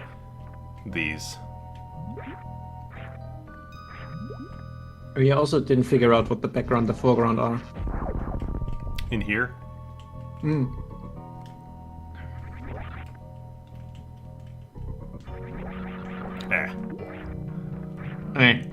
Indeed. A bit of a blind jump, isn't it? I could kind of see where it was, but I misjudged because of the ceiling. Yeah, that's also something that you can only do in the Super Metroid engine, because boy, can she jump far. Just skip the thing. And what do I got up here? Perfect. Oh, that's good. Alright. Maybe now it's time to tackle those ninja pirates? Definitely, but I'm getting one thing before we go that way. Good. So we're back down here in the area where we got grappled, mostly because it's the fastest way over to where I'm trying to get. With the least amount of water travel.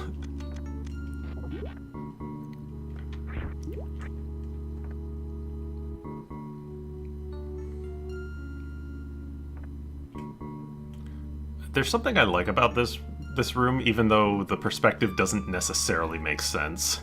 Yeah, but it's really cool. I do like how it's basically paths switching. Also the dick on the top left, very artistic.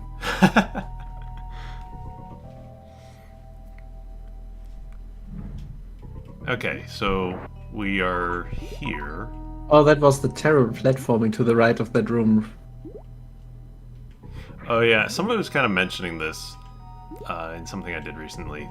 So the jumps, older hacks would sometimes make it like you have to do suitless underwater stuff. And like Samus can't normally jump this, but if you crouch, she will jump a little higher, but not enough. And then you you look up with your weapon or something. You look down and her hitbox goes a little more.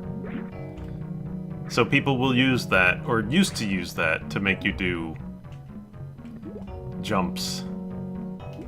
Yeah, it's absolutely terrible. It's like, especially because I, as a player, even if I knew about it, I wouldn't know if hack expects me to do that. I would always be like, surely, oh, that's very good, of course. Surely it can't be that difficult. They can't want any player who doesn't know about this to just not be able to play the game, right? You fool. That's just the thing. Exactly. Absolute. You wouldn't do that in a modern game specifically because you expect or hope for a more broad audience. Or if you're gonna do something like that, you do it like Celeste, where the final thing is the farewell chapter takes the mechanic that people discovered and incorporated it and tell you about it. Exactly. They specifically teach you, and that's fine. Then don't necessarily enjoy it that much, but it was a lot. That final gauntlet was a lot, but yeah, at least they tell you. Like when you see it, it's like, hey, now you know to expect it. Exactly. And at that point, I was like, okay, I'm not the target audience anymore, but it's fine. I don't need to finish every game anymore. Mm-hmm. And also, it's like, it's free DLC. I did finish the base game, and it's like, okay, it's fine. Yeah, it's just like nobody needs to feel bad for not finishing the super hard for the Turbo Nerds final extra challenge. Happy enough that I got all of the seasides. Yeah. And like, I enjoyed the D side for sure, but my hands hurt after. Mm-hmm. Not getting younger. No. And I think I'm older than you if you're born in the early 90s. Mm-hmm.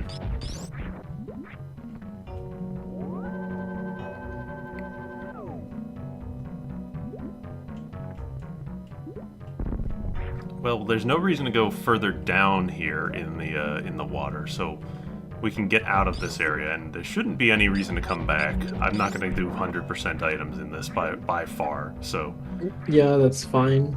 I mean, I will hate you forever for it and feel like a part of my soul is missing, but it's okay. It's alright, I'll just pass you the save, and you can go and finish it up.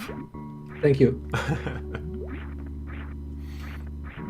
Immediately tries to record that, fails at the most basic jumps, gets obliterated by every enemy. Samus ends up looking like Yamcha, just stuck in the pit. Just... My Let's Play career is over because I can't finish this game. Which reminds me that actually at some point I asked Heavy Sai if I should just finish a Castlevania fan game he was doing for him. And it was like, sure, here's the download link, and it's just not able to finish it because it is legitimately very difficult. I remember seeing just all those other ones that he was showing off and just like, my god, the difficulty involved with half of these. Yeah, I think it's like I could probably do it, but then I was just not interested enough. It was Dracula, yes. I still remember that I did say that I would do it, but it's like, shame. Oh, that's cool. You're gonna freeze it? Yeah. I do like some clever ISP puzzles. It's like actual, this is beyond, oh yeah, there's this moving enemy and you freeze it in midair. Cool. Oh, that's worth. Sweet. We are no longer as damaged, as like weak as we were. Thank goodness. When everything hits this hard, and... like it's a basic design principle of these games that you feel stronger as it goes on. Yeah, but the problem is it's been the same difficulty like the whole time. Yes. That's what I'm saying. It's like it's not a wow. You're pointing out an obvious thing. It's like it should be obvious to the maker that this is a feeling they should want to achieve more often and more regularly. Maybe? Now, something that has been happening more in recent years is people making copies of enemies. It's easier to do now. So, like, if you change an enemy's stats, it's going to affect all versions of that enemy, basically. As long as it's, like, but you still want the same hopper, so you copy it clandestinely and just don't tell the player that it is now, this is the hopper that deals 3 times as much damage as the one in the early room. Exactly. And the original game does that to some extent. Like, you have the blue giant side hoppers in Turian that show up in, like, one room, but they have an entirely different set of HP and stats and all that. Yeah, you need to have that because by that point you're super overpowered, so they need to withstand a few super missiles. Yeah. Or charge beams, because what if I'm wasting my missiles? Yeah, but there's a lot of enemies in this game that do not have copies of themselves sitting around, like the fish, the crabs. Because attack wasn't there. Or it wasn't needed. Because, I mean, the thing that you realize with ROM hacks is, like, even Super Mario World, probably the most hacked game out there, it doesn't have... It was only programmed to work as best as it needed to, you know? No one was ever sitting there and saying, oh, well, we're going to eventually go back and modify stuff, so we need to make it all flexible. No, all the flexibility that we've done... the Goo Cloud, not in an underwater level. Yeah. But so, people are starting to do extra copies of enemies here. But, like, at the time this came out, like, the fish, the crabs, they're all... There's only one type, and if you want to use them in multiple areas and you want them to be a challenge later or something, then, well, you keep the damage high, I guess. But it's kind of the opposite way to think about it. You should probably consider, like, when am I going to first use this enemy and what damage should they do? Yeah, and I mean, it's fine to have a few enemies that become fodder eventually. And in later areas you can recontextualize enemies as well. I feel like that's really cool, where you have like an enemy that's almost a mini boss at the start, and in a later area it's a normal enemy, but you're so strong now that it doesn't matter, just kill them. That's cool. And lots of games do that, and it's a very, very legitimate way, even though it is kind of cheap and, you know, been there, done that, but whatever. I just like clowning on Taurus demons. That's why getting like the plasma beam and all that is fun. Yes. Because then it's like, ha, I can handle all of you now. Exactly. At the same time, because it pierces. Exactly. Ha! He's really good.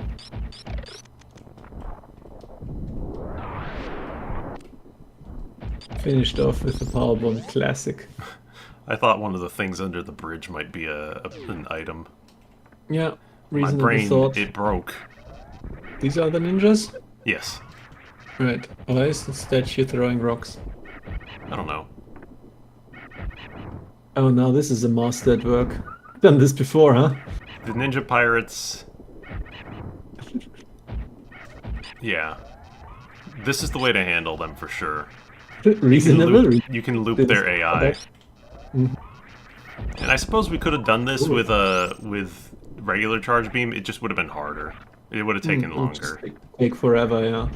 It's also something where it's like, if you cannot fully trust a ROM hack to respect the player, or be made for players that don't want respect, right? It's like just fine, just fuck me up.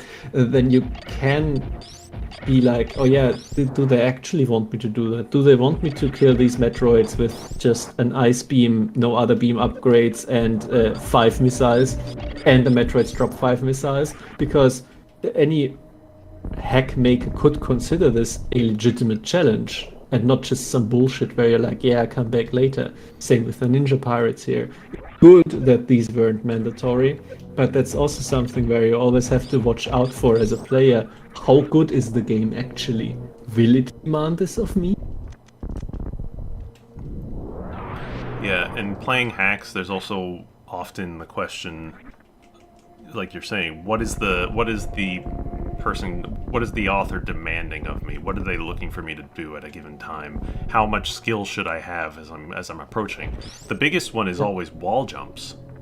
And I think there have been a few instances of hacks where I've played where I think they make a mistake. They show you the little jumping monkeys, Etacoons, at the like some part of the game, and then I guess it's like, oh well, I needed to do the wall jump at this point.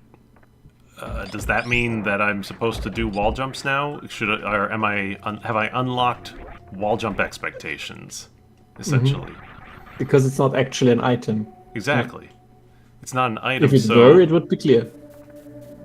Oh, there they are. Speaking of, I think they're not here for wall jumping. Oh, they're jumping walls. Oh, they're there to break open the floor. Oh. Ah, there we have it. An actual demonstration of that. Subversion did it right. No tricks required aside from a Shine Spark. Yeah, I did play on my own the Subversion second quest because that's a thing that you can unlock, and that throws out everything. You need every trick in the book, even the Crystal Flash. Nice. For the after images? No, wait, that's not what that is. The Crystal Flash is the recharge move. Right. And, like, you need it because... Hey, run? Under lava run without gravity. Like, fun. the expectation is there. I'm gonna go there in a moment, I think. But the expectation is essentially all bets are off the table. The entire power-up order is switched around. Like, you get Screw Attack as one of your very first items. And because of all the Screw Attack blocks in the game, like, it completely recontextualizes everything that you've gone through. All the That sounds really cool, though. I would love to see that. Can't play it, but... It was definitely super cool, but it was a question for sure of, like, do I really want to spend another run on it? I don't think it'll be that different to show. So I decided to skip that idea. I did consider it, though. Yeah, I think this would be something where you could consider a supercut, but also, is it worth the effort? I don't know. Yeah. Plus, I got to the end of it and I stopped. I didn't go and fully finish it because it's like, all right, well, my order, I've gotten the items. Yeah, and now the rest is the same. Pretty much. What's going on with these ones? I don't know. These are the dudes that will Light? They're the light guys. Yeah, so these are like lanterns made of fireflies. I suppose so. Though they will still explode on contact with you. Like fireflies.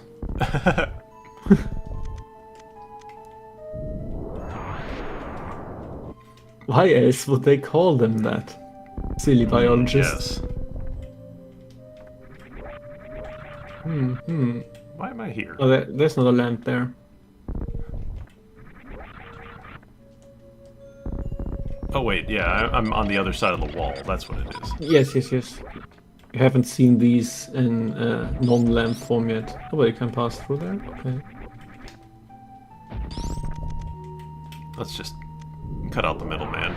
Anything? Up here? Up here. Oh. Ah. It's like Well, this okay, game. then. This game with its wall jumps. It's like, it's old enough that I kind of have the expectation. It's also blind single tile wall jumps, like broadness. It's like, yeah, you gotta know how to do those from muscle memory. It's like it's optional for an upgrade. It's fine, but still. Yeah. Let's see. So once again, we could have been here earlier because this is the area that was gated by the ninja pirates. Yeah, it's basically as long as you can defeat them, you can just kind of visit here at any point. I think this one looks pretty nice. Subtle, snowy. Get what it's going for.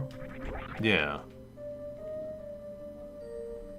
No diagonal bomb jump required. Thankfully, pretty much zero hacks ever required the actual diagonal bomb jump. I think like Impossible does, because Impossible It requires everything, yeah. yeah.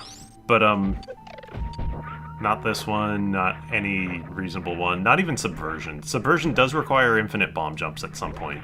But or the second quest, yeah. Yeah. I think there's another guy. Yeah, there he is. Alright, I gotta wait for him. But You missed the bus. I missed the bus.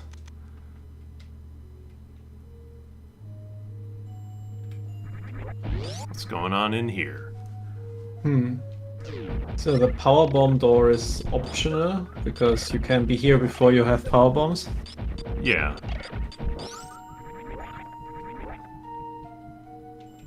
On the other hand, who would have guessed that this tube requires a power bomb? Now that's a unified design language. I might need gravity to get this, but we'll try. Oh no, easy. Sweet. Well, easy for me at this point. Uh-huh. Yeah, I would be here for hours. Alright.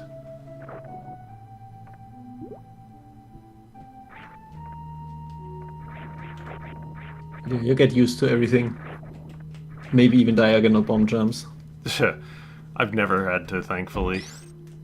I did see, I watched a cut as well of a speedrunner's stream where he was doing Super Metroid Impossible, I think it was. Yes, no death attempts. And I think this is a. So there are some instances in old hacks, not common, but this is actually a gray door. But for whatever reason, the visual of the gray door didn't load properly. Ah, okay. So that's probably the water treatment facility entrance. The upper area. In the snow region? Or are you in the frozen summits? Nope. I am in Number 9 of the Dranafen. snow region. I'm in Dranafen, snow Central region. Dranafen. Yeah, no, then I got it right. You were in number 10, which is the water treatment facility entrance. Alright, so let's go through here.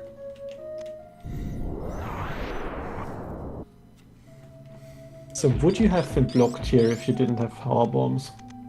Probably not, because there should be doors down below, too. Yeah, also we didn't find anything related to progression, so... It's so weird to me how weak power bombs actually are in this game. I think it's just those guys. For whatever reason, they are super strong. Also, why can you walk on the water? She has risen. I mean, they are super strong, but I think I mean, there are few Metroids where power bombs are actually super destructive. I think maybe only really Prime does it, where you just clear an entire room, questions asked. Funny enough, Other M. Right, yeah, but that's like a story thing. No, but And you even use the visuals one. of them going off in the game are just it's really cool looking. Like you get Isn't it the just a single one that you use for the final boss? well, you Can can you use also them somewhere else? oh yeah, you can use them anytime you want after that point. Mm. Yeah, must admit, I forgot a few details about the game I played once and then immediately tried to forget. Nah, don't worry. So, successful. I have successfully forgotten everything.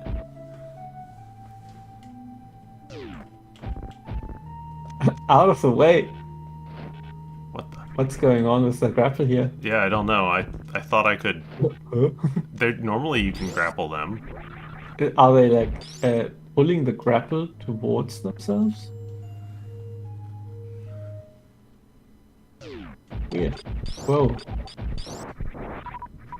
Sometimes he does these red flashing rooms that I don't know why. It looks awful. Yeah.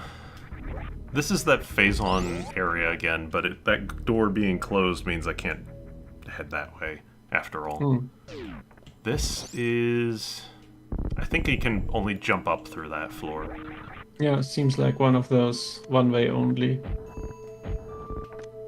I think I read somewhere how extremely video games that is as a concept of a 2D space where you can only go through the bottom of something. Like, it would make no sense whatsoever in any kind of spatial relationship. I know. And this game is not even really supposed to have them. It's just that you can due to the way that certain sloping works. Because the way that yeah. the way that Actually, all don't have those in slopes vanilla. the way that all slopes in this game work is that hiding behind the slope, the actual slope tile, or right at the corner, is a tile that is essentially a slope assist, and it helps Samus push up and clear the collision. So you're not actually going pixel by pixel, you are just getting teleported upwards, basically. Slightly. It does work, but if you forget them, she'll clip and get stuck on the solid tile below or whatever. So it's a slope assist, so it's pushing her up. But what people discovered is you can use it for, like you remember, as we were headed to fight the Spore Spawn and the boss wound, there was that room I kind of zipped up and down in. That's the same thing. It's the slope assists. They will push Samus up every frame. And so it was disguised as the Metroid, the Mocktroid sucking you up. Yeah. We were talking about something else, but I did think that was a really cool effect. Yeah, and so hacks would tend to use that every now and then. Not like all the time, but it is a way to do that. But if you have just a single slope tile, you can create a... She only gets pushed up if she's falling down, really, or neutral. If she's jumping up, she won't. It won't do anything to her. And There ever been a hack that uses these slope tiles 90 degrees tilted to simulate wind, and it's awful? Thankfully, they are not sideways, but there are treadmills. Nice. The treadmills from the Invisible wrecked treadmill. ship.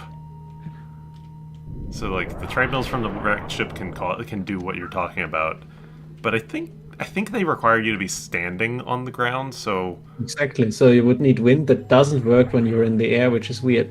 I've seen it in a different hack, and it was awful.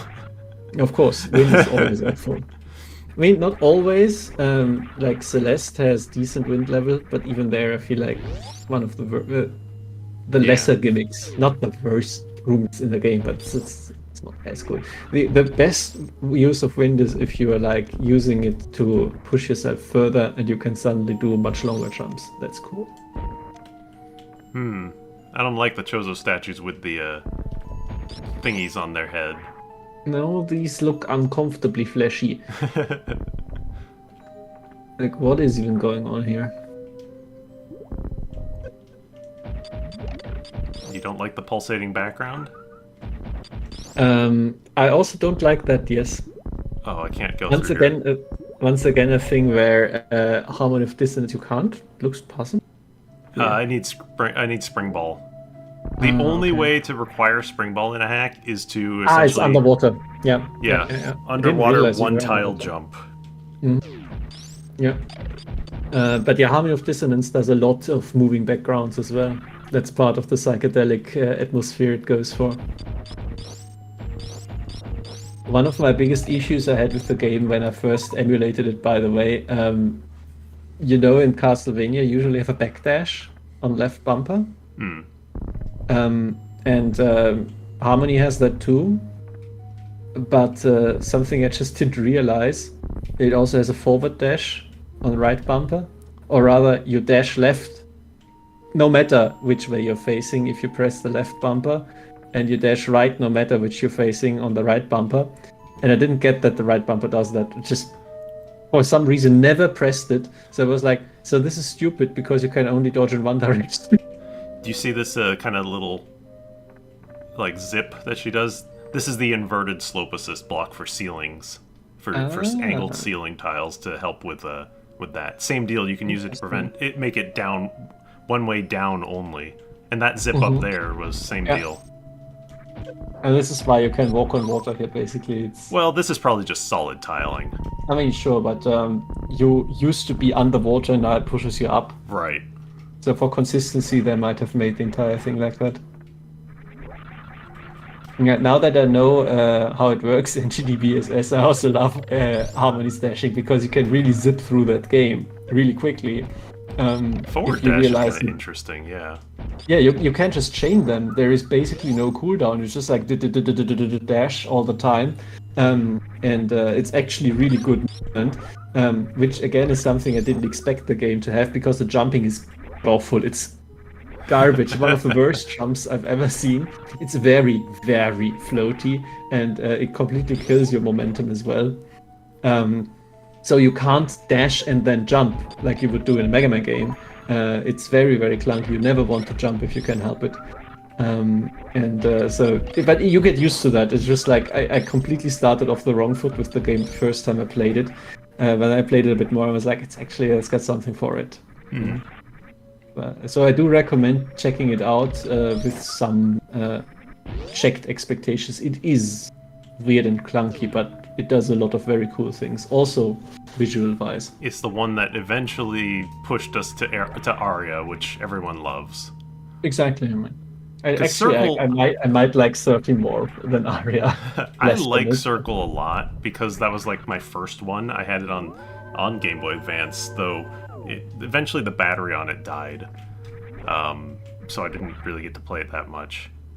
But it was I really enjoyed it. And the thing that made me enjoy it and probably check out the game to begin with was I had Nintendo Power magazine growing up as a kid, and they put out with one of the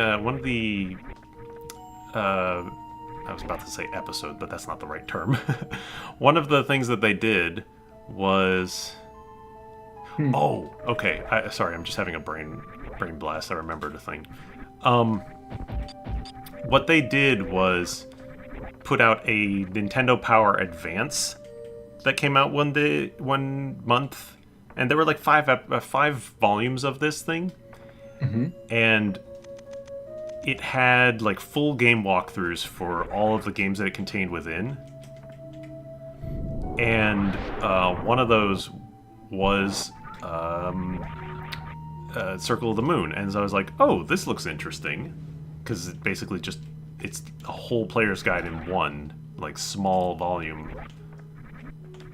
And it had stuff for, like, Super Mario Advance, FPzero Max Velocity. What else? There was 5 games in total.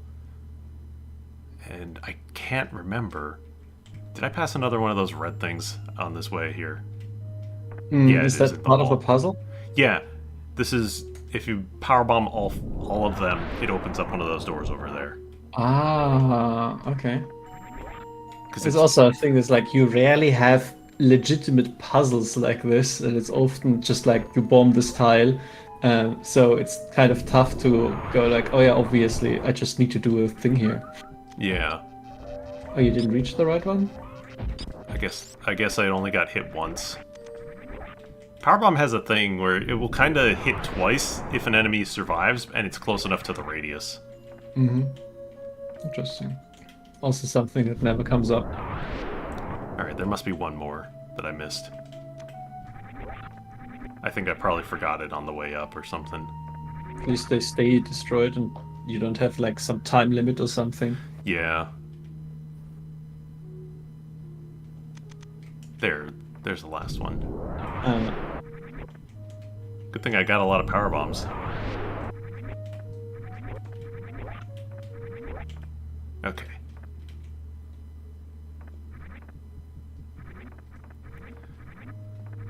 Come to think of it, wonder if there is any Circle of the Moon hacks. Aria there are for sure, but... Oh, both doors open. Okay, so here's the hint. Here's the thing. If you are in a situation like this... Stays open, right? Yeah. Always open every door that flashes, so you don't have to do that again. I do know that by this point, but it's a very good hint. Ooh. Oh, shit. That's background. What the? This is an unused enemy from the original game. Okay. It's called a bang. Okay. Internally. Hey. What it does is it basically... bigger? It absorbs the attack strength of everything you hit it with, like 5 times, Okay. and then explodes and fires back the shot at double damage, double the accumulated damage. Okay. That's fun. They go unused. Wonder why.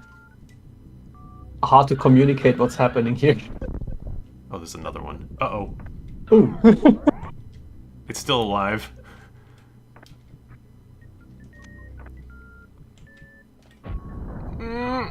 Oh, that Run. could have definitely killed me because Shine Spark Echoes are insanely strong.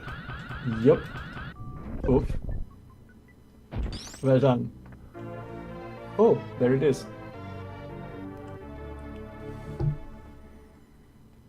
Yeah, I did actually play Circle of the Moon randomizer for SA. The randomizer thread. Really liked it. Yeah, Circle of the Moon is pretty fun.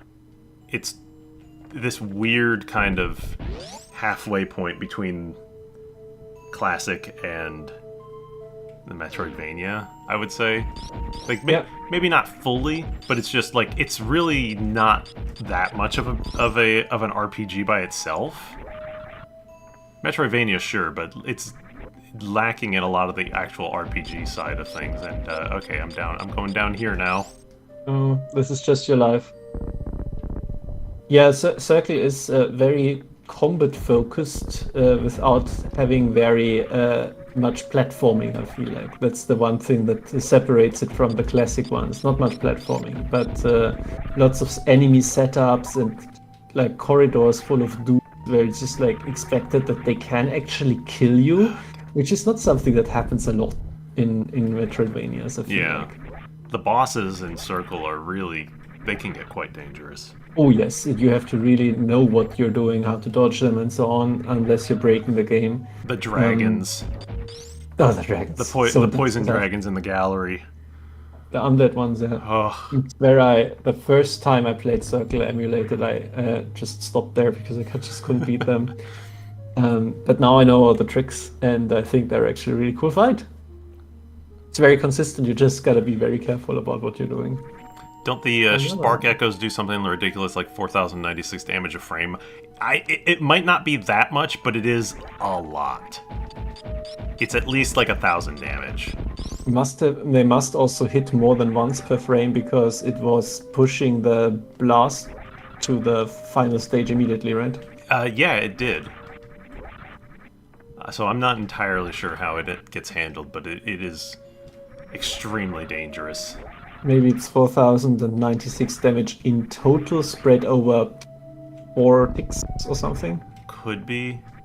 And this is why it only got hit 4 times and not the 5th. Detective work. Speed that up. Thank you. What did we do to open this door? I killed all the dudes in the room. Okay. This is where you would need a Zelda jingle. The Zelda jingle? Yeah. Oh, yeah. The doors open jingle. Yeah.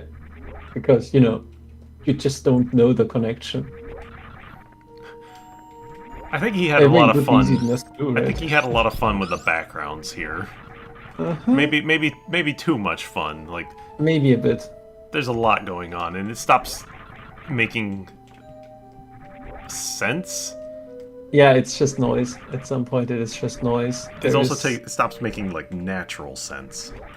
Yeah, like you're in the intestines of various creatures at the same time. Yeah, I'm not even sure how to describe it. Yeah. Mm-hmm. Right. It's like horror formations, but bad.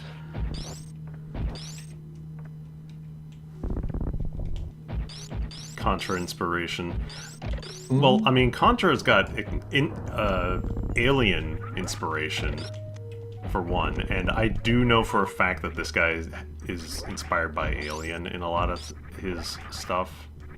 I mean, not like Metroid isn't either. True. Goes full circle in the end.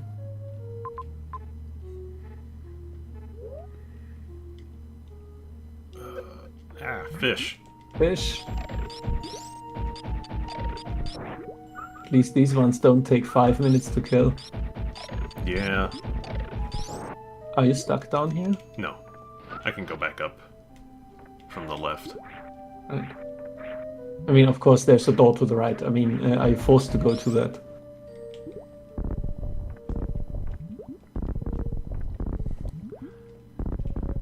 How do I get you? Probably underneath. down there. Yeah, to the left there is a tile that just crumbled. Yeah. And now you have Springboard. Yay! It's so much easier. It's so much doable now. Oop. Alright, so that was I failed a grapple. I just kind of jumped forward. Are these those flashing things on the ceiling? Flashing things on? Oh, yeah. Ah, these ones, yeah. Oh, yeah, now that I see them for a little bit longer, they are grapple tiles, but they must be on the same, like, sprite sheet or whatever, like the waterfalls? Yeah, just put them in there as, yeah, I think that's I think there's a speed boost up through that ceiling. So for that you need gravity then? Yeah, I will need gravity for that. But yes, I remember. I wanted to get to this room. That's very reasonable that you would want to do that. But that's something that I would also change in a Super Metroid tech, just make the safe stages heal you. Okay. Alien 1 is definitely not a very flashy game. It's all inside the whole spaceship thing. Alien...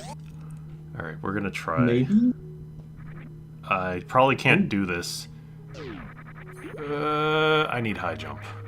Oh, well, too bad. But I would never think of doing this to solve the puzzle. It's difficult enough for me to realize that Samus just running and jumping gets very high and very far. That's a required puzzle in vanilla in Norfair at some point. Yeah. Relatively late in the game. And it's like the only time you really have to do a massive jump like that. Oh, we're here now. And, or is it a different pipe? We're close to, Never mind. Oh, that's a dude. What the That is a dude. Oh my god. Okay, sure. Why not? Oh, it's one of the keys. Interesting. Just like that. These space pirates are researching the dude. What is Dude. this? What is this room's name? The Artifact Bearer. Well, yeah. He bore some artifacts.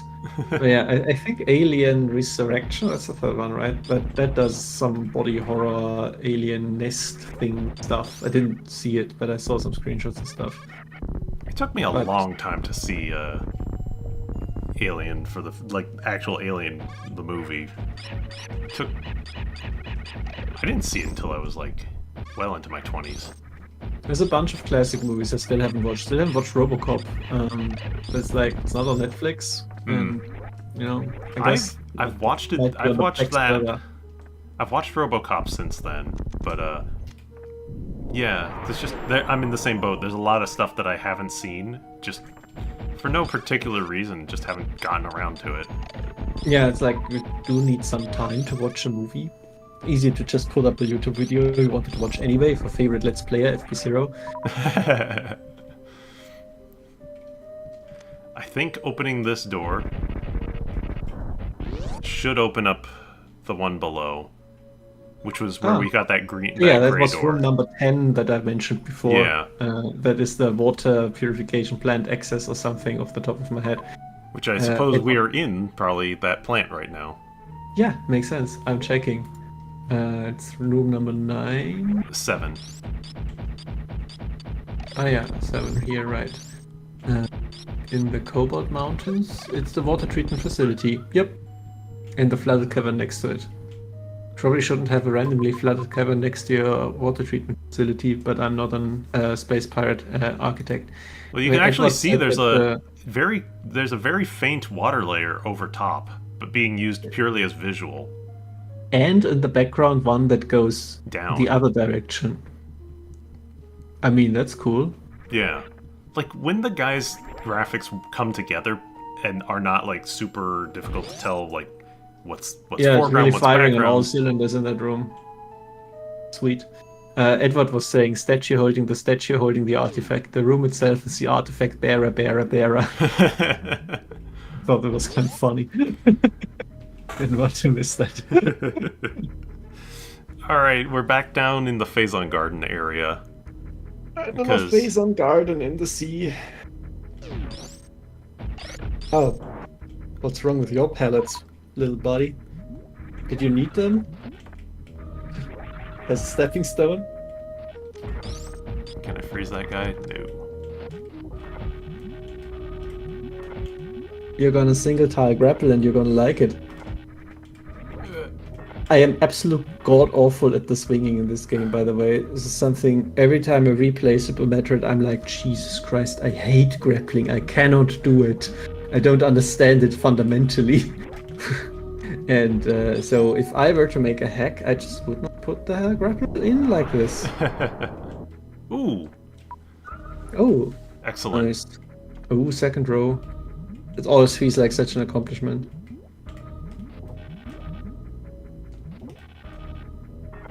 Yeah, obviously you know how to grapple, so that's fine. It's hard. It's hard, and it's very rarely trained as well. Like in the original Super Metroid, you have like the first room to the wrecked ship. They have to grapple over that pool of water, and that is already pretty difficult. And that is a Metroid. And this is But why now we you got the wanted. tools. This is why we wanted the thing. Also, this door will open if I kill all the Metroids in this room. Oh, that makes a lot of sense, doesn't it? Yeah. However, look how big this room is on your map. It's the one with 2, the big one with 2 on the bottom. Oh my god! There's like 6 or something in here, 6 or 7. That's the biggest room in the game. Yeah, pretty much.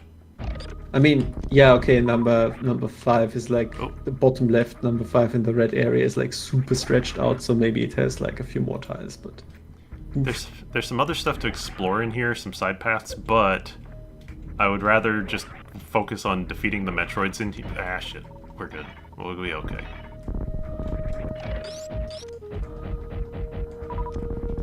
I would rather focus on defeating these guys first. Yeah.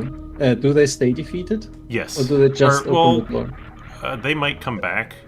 I cannot remember. What hurt you? The floor. Ah, sure. That's obvious.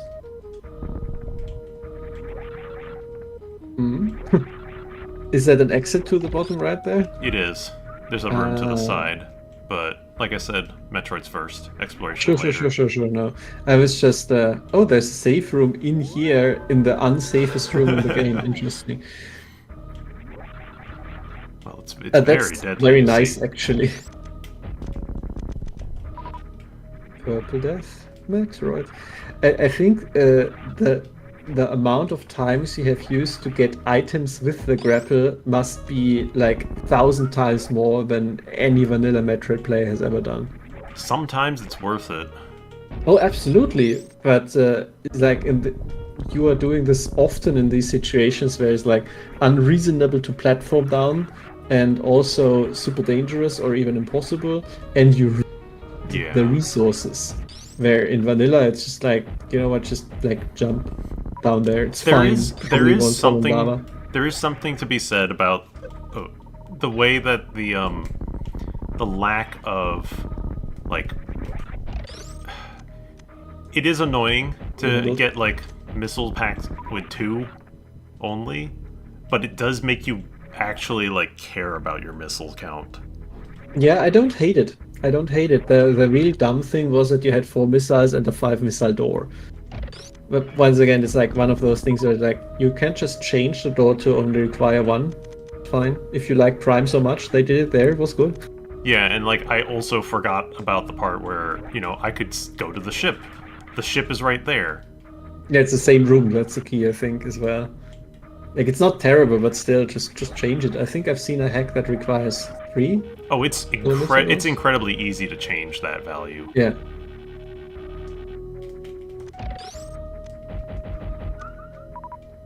That's where this is one of those things where like sometimes you need to take a step back from how the game has always handled these things and think, is this still a good thing to do, to emulate, or do I want to do my own thing that barely changes the game? Oof. And makes it just better. Very nice.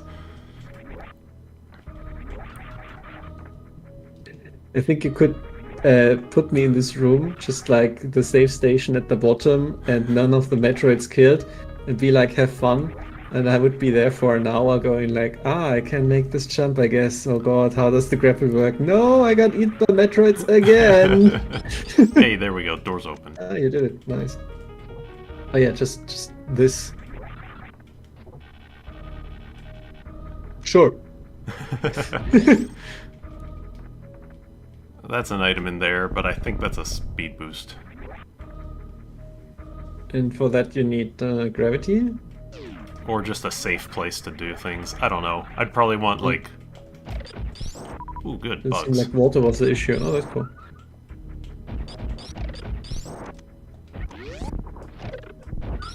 I don't know what the driller dudes up there were doing, but, you know. They were drilling and chilling. That green door opens up one of the gray doors we saw earlier. So that's another connection made. Nice. Cool. It's like Dark Souls. Yeah. Ha, second time I said this game is like Dark Souls. A crate? Oh. Or is Dark Souls like Metroid? I mean, Dark Souls is basically a Metroidvania. Yeah, I know. Mostly just the first game. Yes. Okay, this crate has about double health, maybe triple health. You can tell how much health he has by how long it takes to get through the opening First phase. phase. Yeah, because it's his opening phase scales. Interesting. Also, he didn't die from 2 super missiles. That's also a good tell. Yeah. Is it 2? It's 4 in the 4, original, okay. but it's like it's like 3 and 1 missile. Yeah, okay. So, 1 more super missile should do it? Maybe? He's also not changing colors, so that's a little harder to track. It was not 1 more super missile. It was also not 2 more super missiles. We'll just keep saying 1 more, and eventually it'll be true. Yes. I like being correct, so 1 more. No, just 1 more after that. No. Well, it'll be 1 more this time. I mean, I meant 1 more serving of super missiles, and the suggested serving size of super missiles is Like 2 kilograms. something like that. 2 kilotons, I think, of ordnance. Metric tons, yes.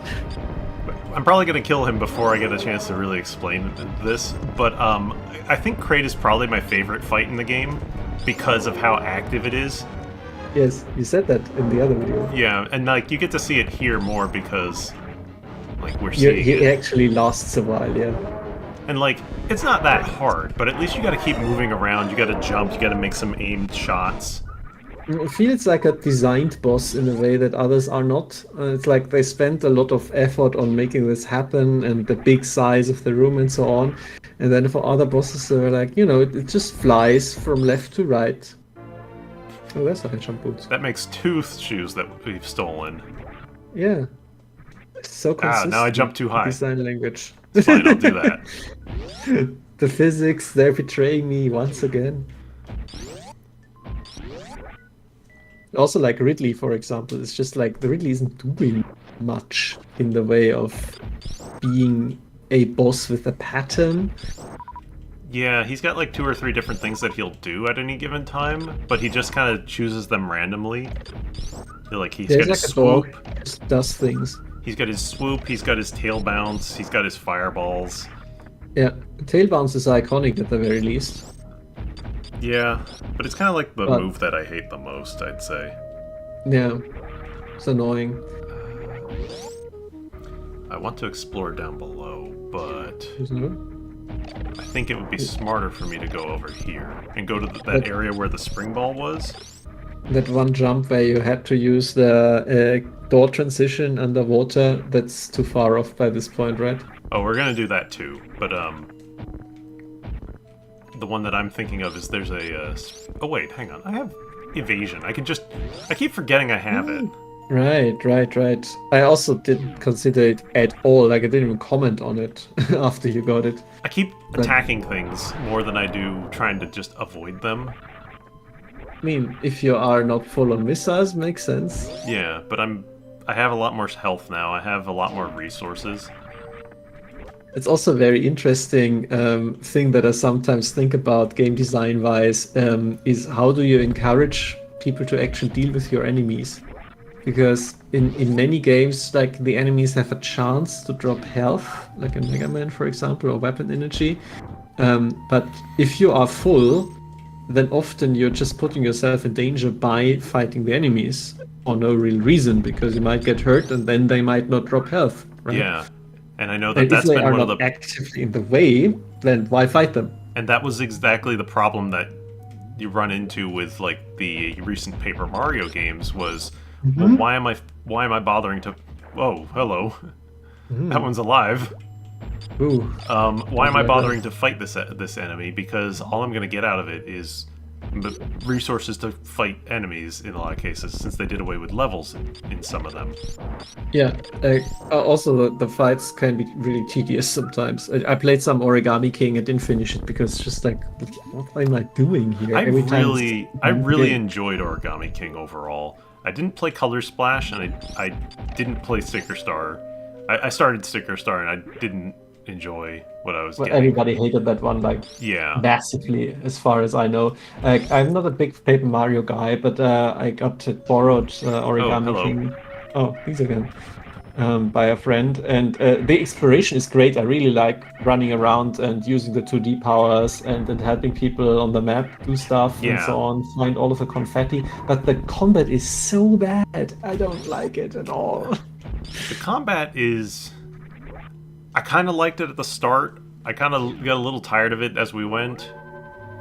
But broadly speaking, I think the game is pretty good, and people aren't like won't give it credit because it's got that whole problem. It's not the original, but yeah, the exploration, it's really more like a Zelda game at times. Yeah, that's cool.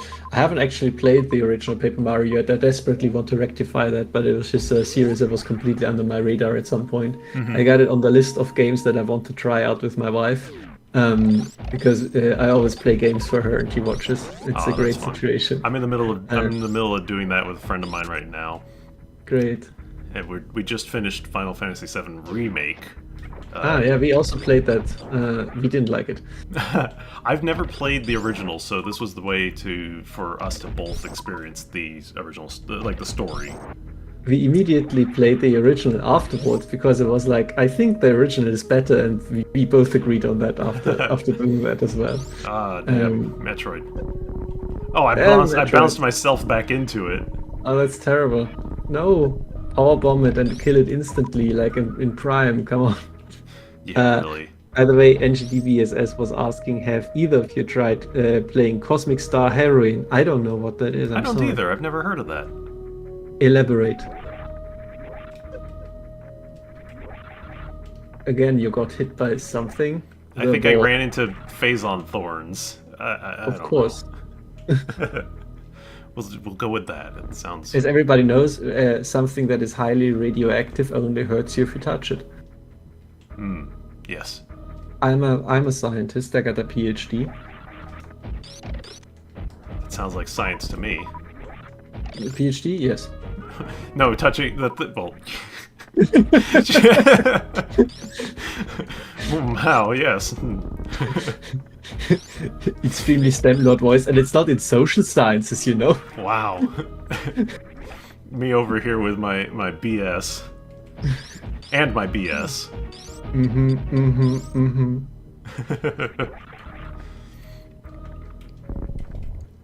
I don't discriminate against social science people. This is an E-Tank, right? Yeah. I think the best... Nice. I think it's going to be... Speed boost from the bottom here? I can speed boost on here. I'm just not sure if I'm going to be able to... Oops. If I ran up to here, I could get it. If I mean, what's actually in the way? I'm pretty sure it's speed boost. Yeah. Yeah, okay. And from the corridor above? It had some crumble blocks. I could do it from there, but it might be harder. I would have to probably... It would be doable, but challenging from here. You almost did it. Also, Metroids. Well, like, what I would probably have to do is... Like... Yeah. Ooh. Ooh. I might do it. Hey. Oh, the man, the legend. Excellent. So NGDBSS did elaborate in the meantime. Cosmic Star Heroine is a turn-based RPG with Super Nintendo aesthetics, but the particular thing you always always loved about it is that all encounters are curated. So you never hit any sort of fatigue when going from one encounter to the next, because each one is distinct. That sounds really good. One of the few things that are actually good about Final Fantasy 13. Kind of worms. You start talking about that, in my opinion, with the exception that they screw that up as well, because you very often have like, here are 2 wolves. Next encounter, it's 1 wolf. There are 2 wolves inside you. Yes, both of them are dealing damage. Yeah, both of them will game over you if they kill the party leader. But yeah, it's like, okay, so why would you put 1 wolf after the 2 wolves? Like, you already beat the 2 wolves, right? And I've started replaying it recently because I wanted to find out more of the later game stuff, because I only like finished it normally, and I do like the combat system and it's not screwing you over actively. But I did notice that you don't actually have to fight every encounter. It's like I learned this from speedruns. You can just dodge a lot of them, and then if you do, the game suddenly becomes a lot more enjoyable. Because you're not like, oh, but I really should fight every enemy because I'm wasting XP, and it's like, it's fine, it's capped anyway, just run. Just play the game. You don't need to fight the 5th 2 wolves encounter in a row. And I wonder if they actually designed it that way. It's like, okay, so at some point you're going to fight 2 wolves, but this one here is easy to dodge, so you're only going to fight the 2 wolves once, right? Pardon me, meme. But of course, when I first played with my buddy, he was like, so we need to power game, right? We need to fight every encounter, or we're wasting drops and stuff. I was like, that's probably not how they intended it, but they communicated badly. That was a dick move. At least it didn't still get up there. At least it didn't reform, yeah. Yeah, that's something at least. So do we also have to kill all the pirates to open the door? I thought we did, but I guess not. Enemies that are just there as obstacles, what a novel concept. I can't believe it. Is that possible? But there's also something that I really like about Zelda games is like, you don't kill the enemies for the drops there. It's like, okay, 1 heart, whatever. Usually it doesn't matter, the combat isn't hard. But in any time you're in a dungeon, or often also in the overworld, any room or whatever, it's like killing all the enemies might open a door somewhere or have a heart piece drop from the ceiling. You don't know because you've seen plenty of times before. So the game just naturally encourages you to go out and kill a little bit. It's fun for the whole family. Just pick up your killer axe and kill. Yeah, exactly. And it's like, that is a brilliant idea to make the player actively engage with your combat. Because that's not easy. Like, we have mentioned here in the chat amongst the recent Metroidvanias Time Spinner, I played that. I kind of liked it, like aesthetic-wise. I also played that with my wife. We also like watching it and so on. It's a very nicely made game. I actually and so on. I actually ended up helping back that game when it was on Kickstarter. Oh, sweet! That's nice of you. But the combat is very meaningless in it because the enemies don't really drop anything of worth. They are, after a certain point, extremely trivial. Like, they're super difficult at the start, and then they just become absolute nothing events. It's very badly balanced just from damage values, and there is no reason to kill them. I remember feeling similarly about it after a while. It was good, it was fun, and I know there was a bunch of extra, like, there's other paths and stuff towards the end, other endings, but I just didn't really go for it in the end. I was like, I think I did 2 endings just by reloading a save that worked out, because I got all the requirements for one and the other. Yeah. But it's like, it's fine, and the game does have a hard mode, and I started the hard mode, and I got my shit kicked so brutally by the first few enemies. I were like, you know what? It's actually also not the way I want this to be. I just want it to be a little bit better overall. I'm sorry. It's like, so it's fine. We played once, had my fun. It's not a bad game at all. I would recommend people try it out, especially if you just don't play games for the combat. It's a very reasonable stance to have, right? But I feel like maybe the game would just be better with the combat. Maybe. Sometimes games just profit from not having combat.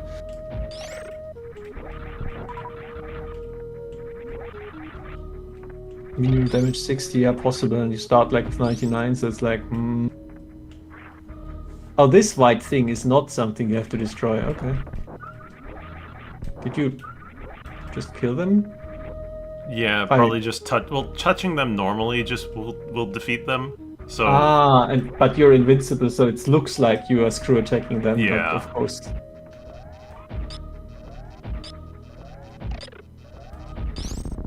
This guy's like, what the hell is going on? Shit. And now you have to kill everybody. Are you back in the same room, or is it a different one? I think it's the same room. So you had to kill everybody to open this door. But is it one way? I know these ones stay destroyed. Right. Because in this room they stay destroyed, so you can kill everybody after you've come from the top of the room, and then you can return to the top of the room to go through the door. I forget there was one to the left in the wall. Yeah, I'm just gonna... Yeah, lower. Yeah, reasonable. Hoop. Ah, that's very nice. You made this look so satisfying. I'm gonna get this guy instead first. Yeah, tactical. The Metroidvania that I found myself kind of disappointed with was Iconoclast, and I started mentioning it in a video, and didn't really get to explain. I explained in a comment to somebody who asked me directly, but like the thing that I disliked about it.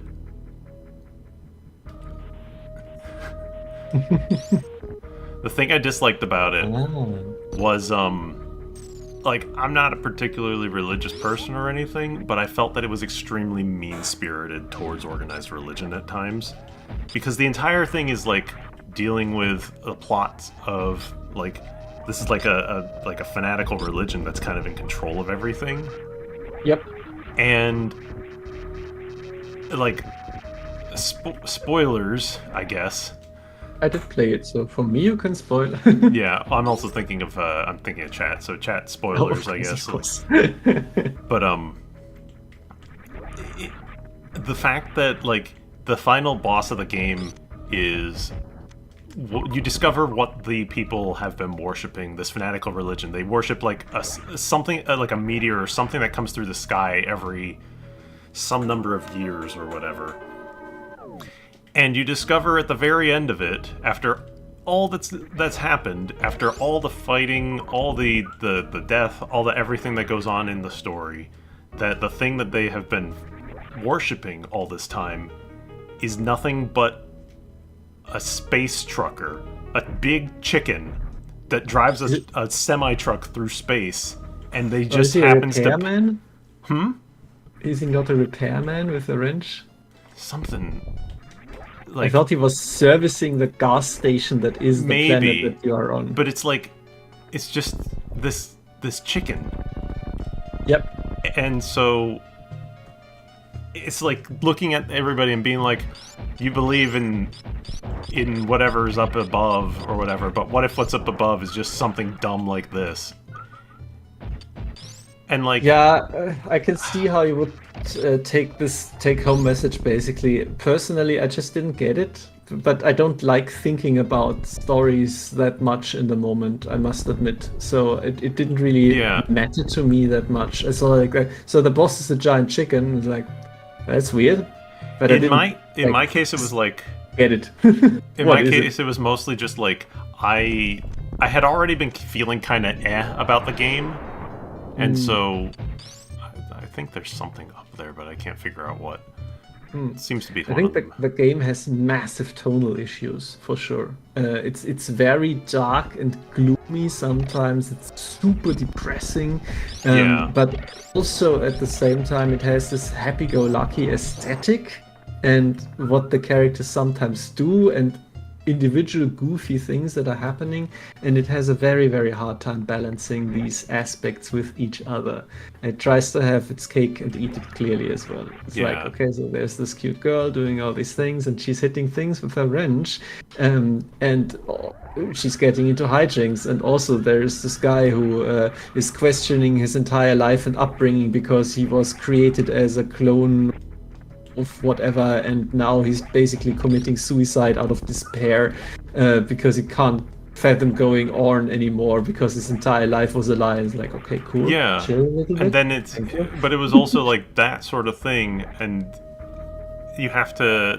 There's just also like a lot of arbitrary stuff that happened as well, because like that guy, I think you're talking about the guy at the end of the game on like the space station where you can't save him, and it's like. You can't.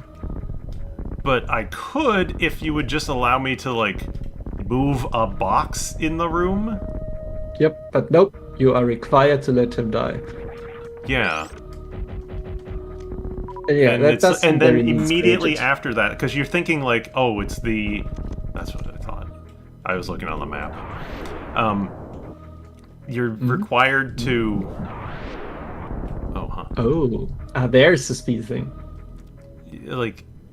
That happens, and you still have this impression that it's like God or whatever who does it, and yet no, it turns out that it's just this trucker. So this man dies. What the fuck is going on? Some flesh demon. I'm losing it. Yes, please turn off his teeth. Okay. You're destroying his lower jar. Oh god, there is intestines inside. Oh no, not the crotch. You have been birthed by the bearer. Speaking of religion. Yeah, no, it was just... This is the exit chute. Yeah, I see that. What you were thinking of. Yeah. Cool, so all of this is flesh demon poop. Ossified. Don't breathe this. But does it mean anything? Well, now I'm starting to worship it. Okay, that's good. That's reasonable. I've been raised Catholic. I've been an altar boy for 12 years. So it's not like I'm fully against religion or anything. I was also raised Catholic, and I played in we had like a pit orchestra at our church because our church was in a well-off place.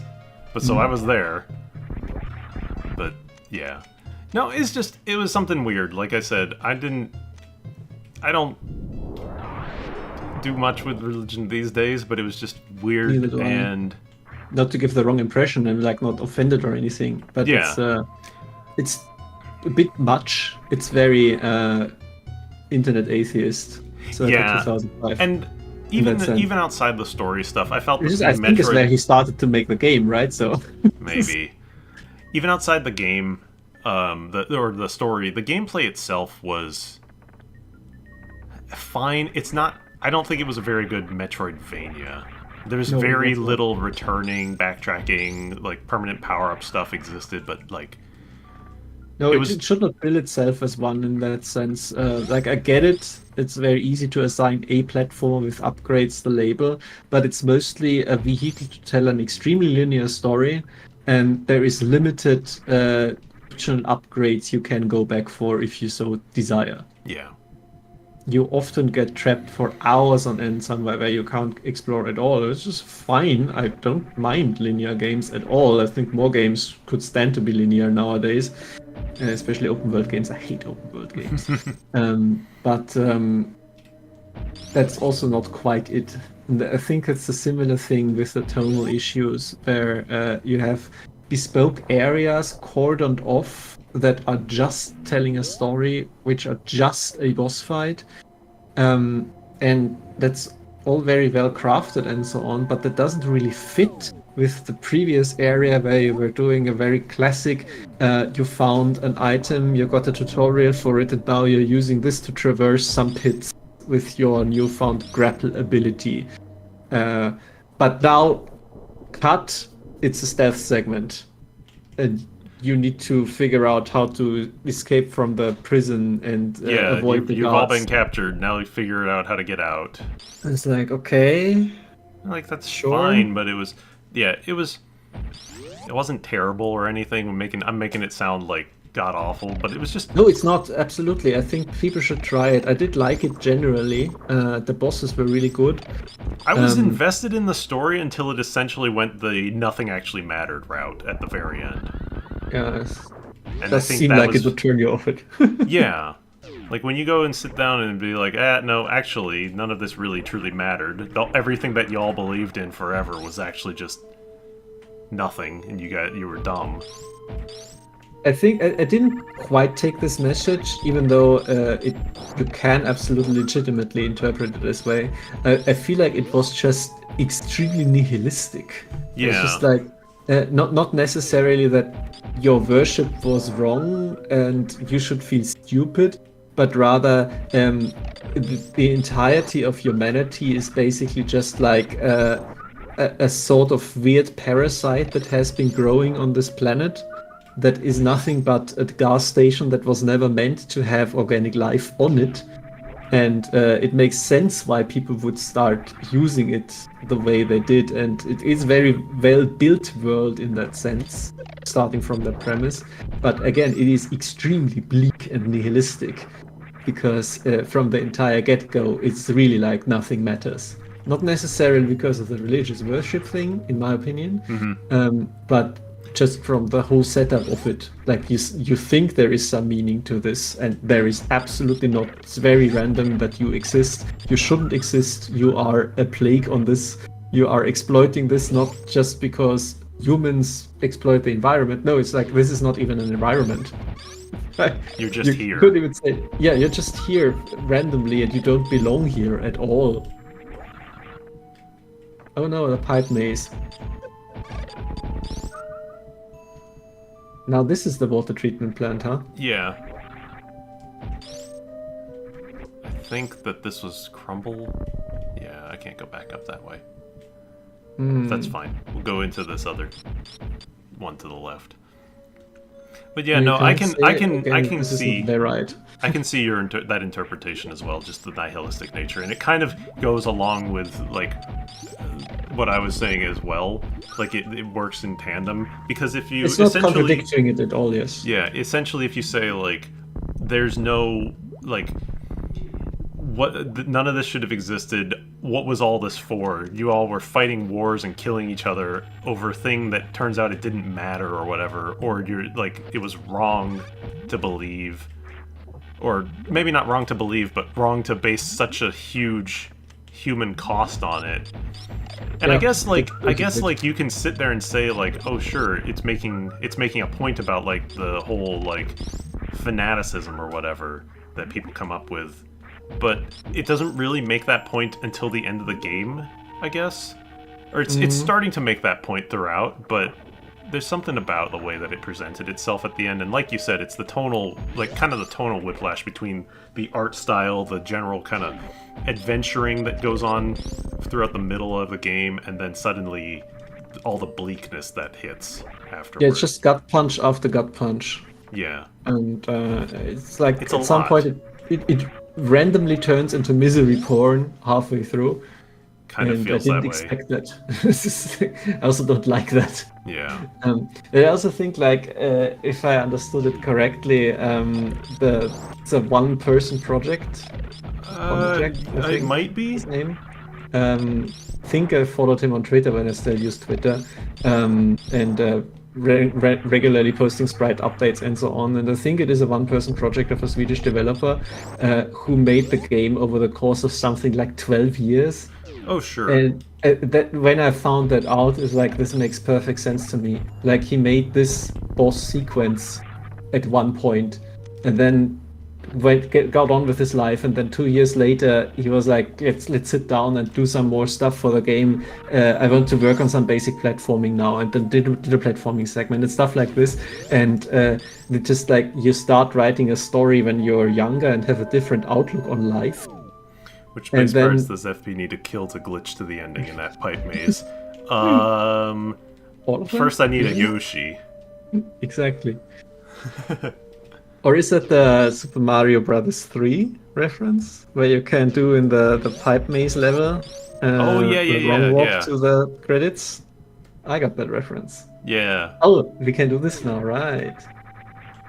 Well, that's really cool. It's because of the way gravity ends up working. Yeah, that's really cool to see this abused. I saw the same speedrunner I mentioned who was doing Metroid Impossible attempts with no death, and I think he did it at some point actually. There was another Metroid ROM hack, which was just super absurdly hardcore puzzles where you had to know every single absolutely bizarre glitch and then pull that off in increasingly esoteric and fucked up ways. And of course, he was doing it blind, and he knew all of these engine quirks. And it was a sight to behold. It's like him just figuring out, like, okay, I need the blue suit here, which is like some weirdly aborted shine spark you can do with the X-ray visor, double frame perfect. Yeah, and there's some crash through these blocks underneath me. Like, I know a number of the tricks, but like I don't bother using a lot because, well, I'm not that great. Like, there's the super short shine spark charge, which allows you to charge a shine spark in about like this distance. But in order to do that, it's like you have to press the dash button on certain frames in the running animation. It's like you have to do that for that puzzle hack, of course, like all the time. That's mandatory for every single shine spark, and you have to shine spark in every room. But also you have to come up with some really, really bizarre interactions and chain them together, and it's like, okay, sure, whatever. Yeah, it's fun to watch, and I would never do that myself. Yeah, no, definitely not. Like, even when I was desperate to play more Super Metroid hacks and all that, I did not do that. How do I get up to that is a very narrow intended audience. But of course, as well, you can have a secondary audience, people who watch the streamer play it. I did that. Yeah. So this is the jumping physics challenge corner of the game, right? Yeah, that's what it looks like. This is also why I got to the topic. But yeah, just to close off the final thought about Iconoclasts, I feel like the tonal whiplash might just come because the story was also written and segments of the game were developed over those 12 years. And if I think about the kinds of stories that I came up with when I was younger, like just making stories up in my mind, that wouldn't it be cool that, and so on.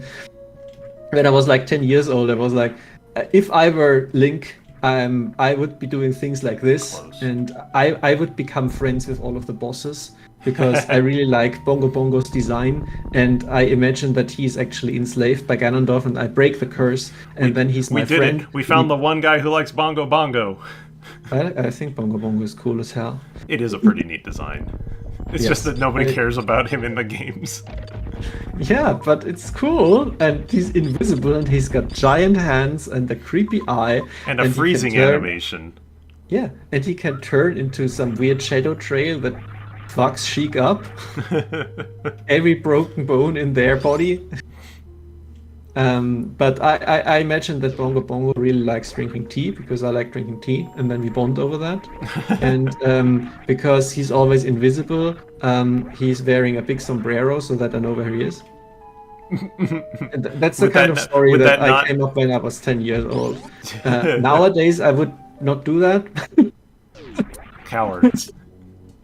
because it is helplessly naive and it's very like, Nah, very, I get very it. cute, but it's but I feel like this is the kind of progression where it's like you start making a game that's like, oh yeah, adventure, hitting things with a wrench, everything is cute, and I made these cool sprites, and then like life happens, and You become more capitalism gets to jaded. you. You become more jaded, and you're like, actually, this kind of sucks, and it isn't the logical conclusion. It's like, yeah, sure, but you don't need to put this in the game, but I get why you did.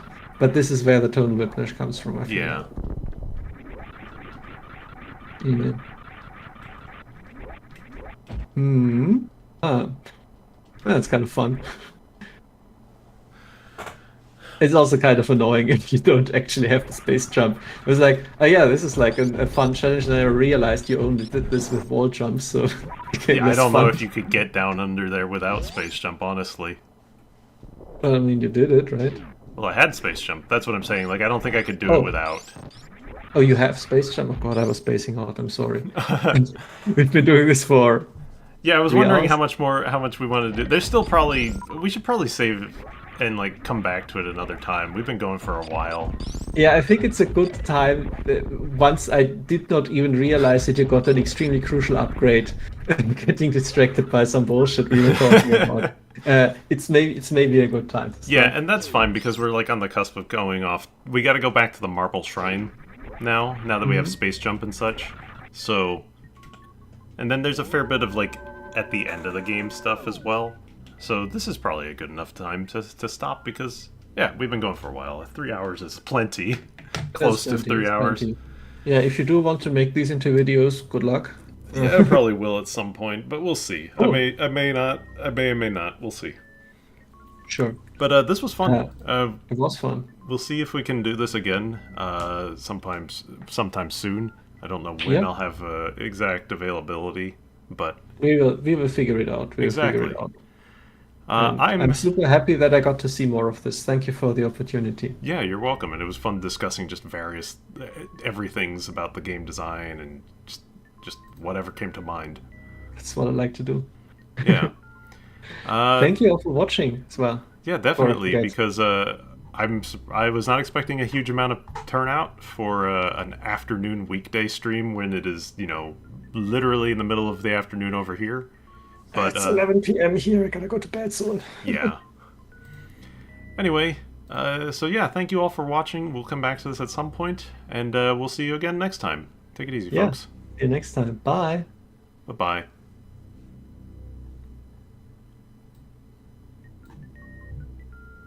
Cool. Did you turn off the stream already?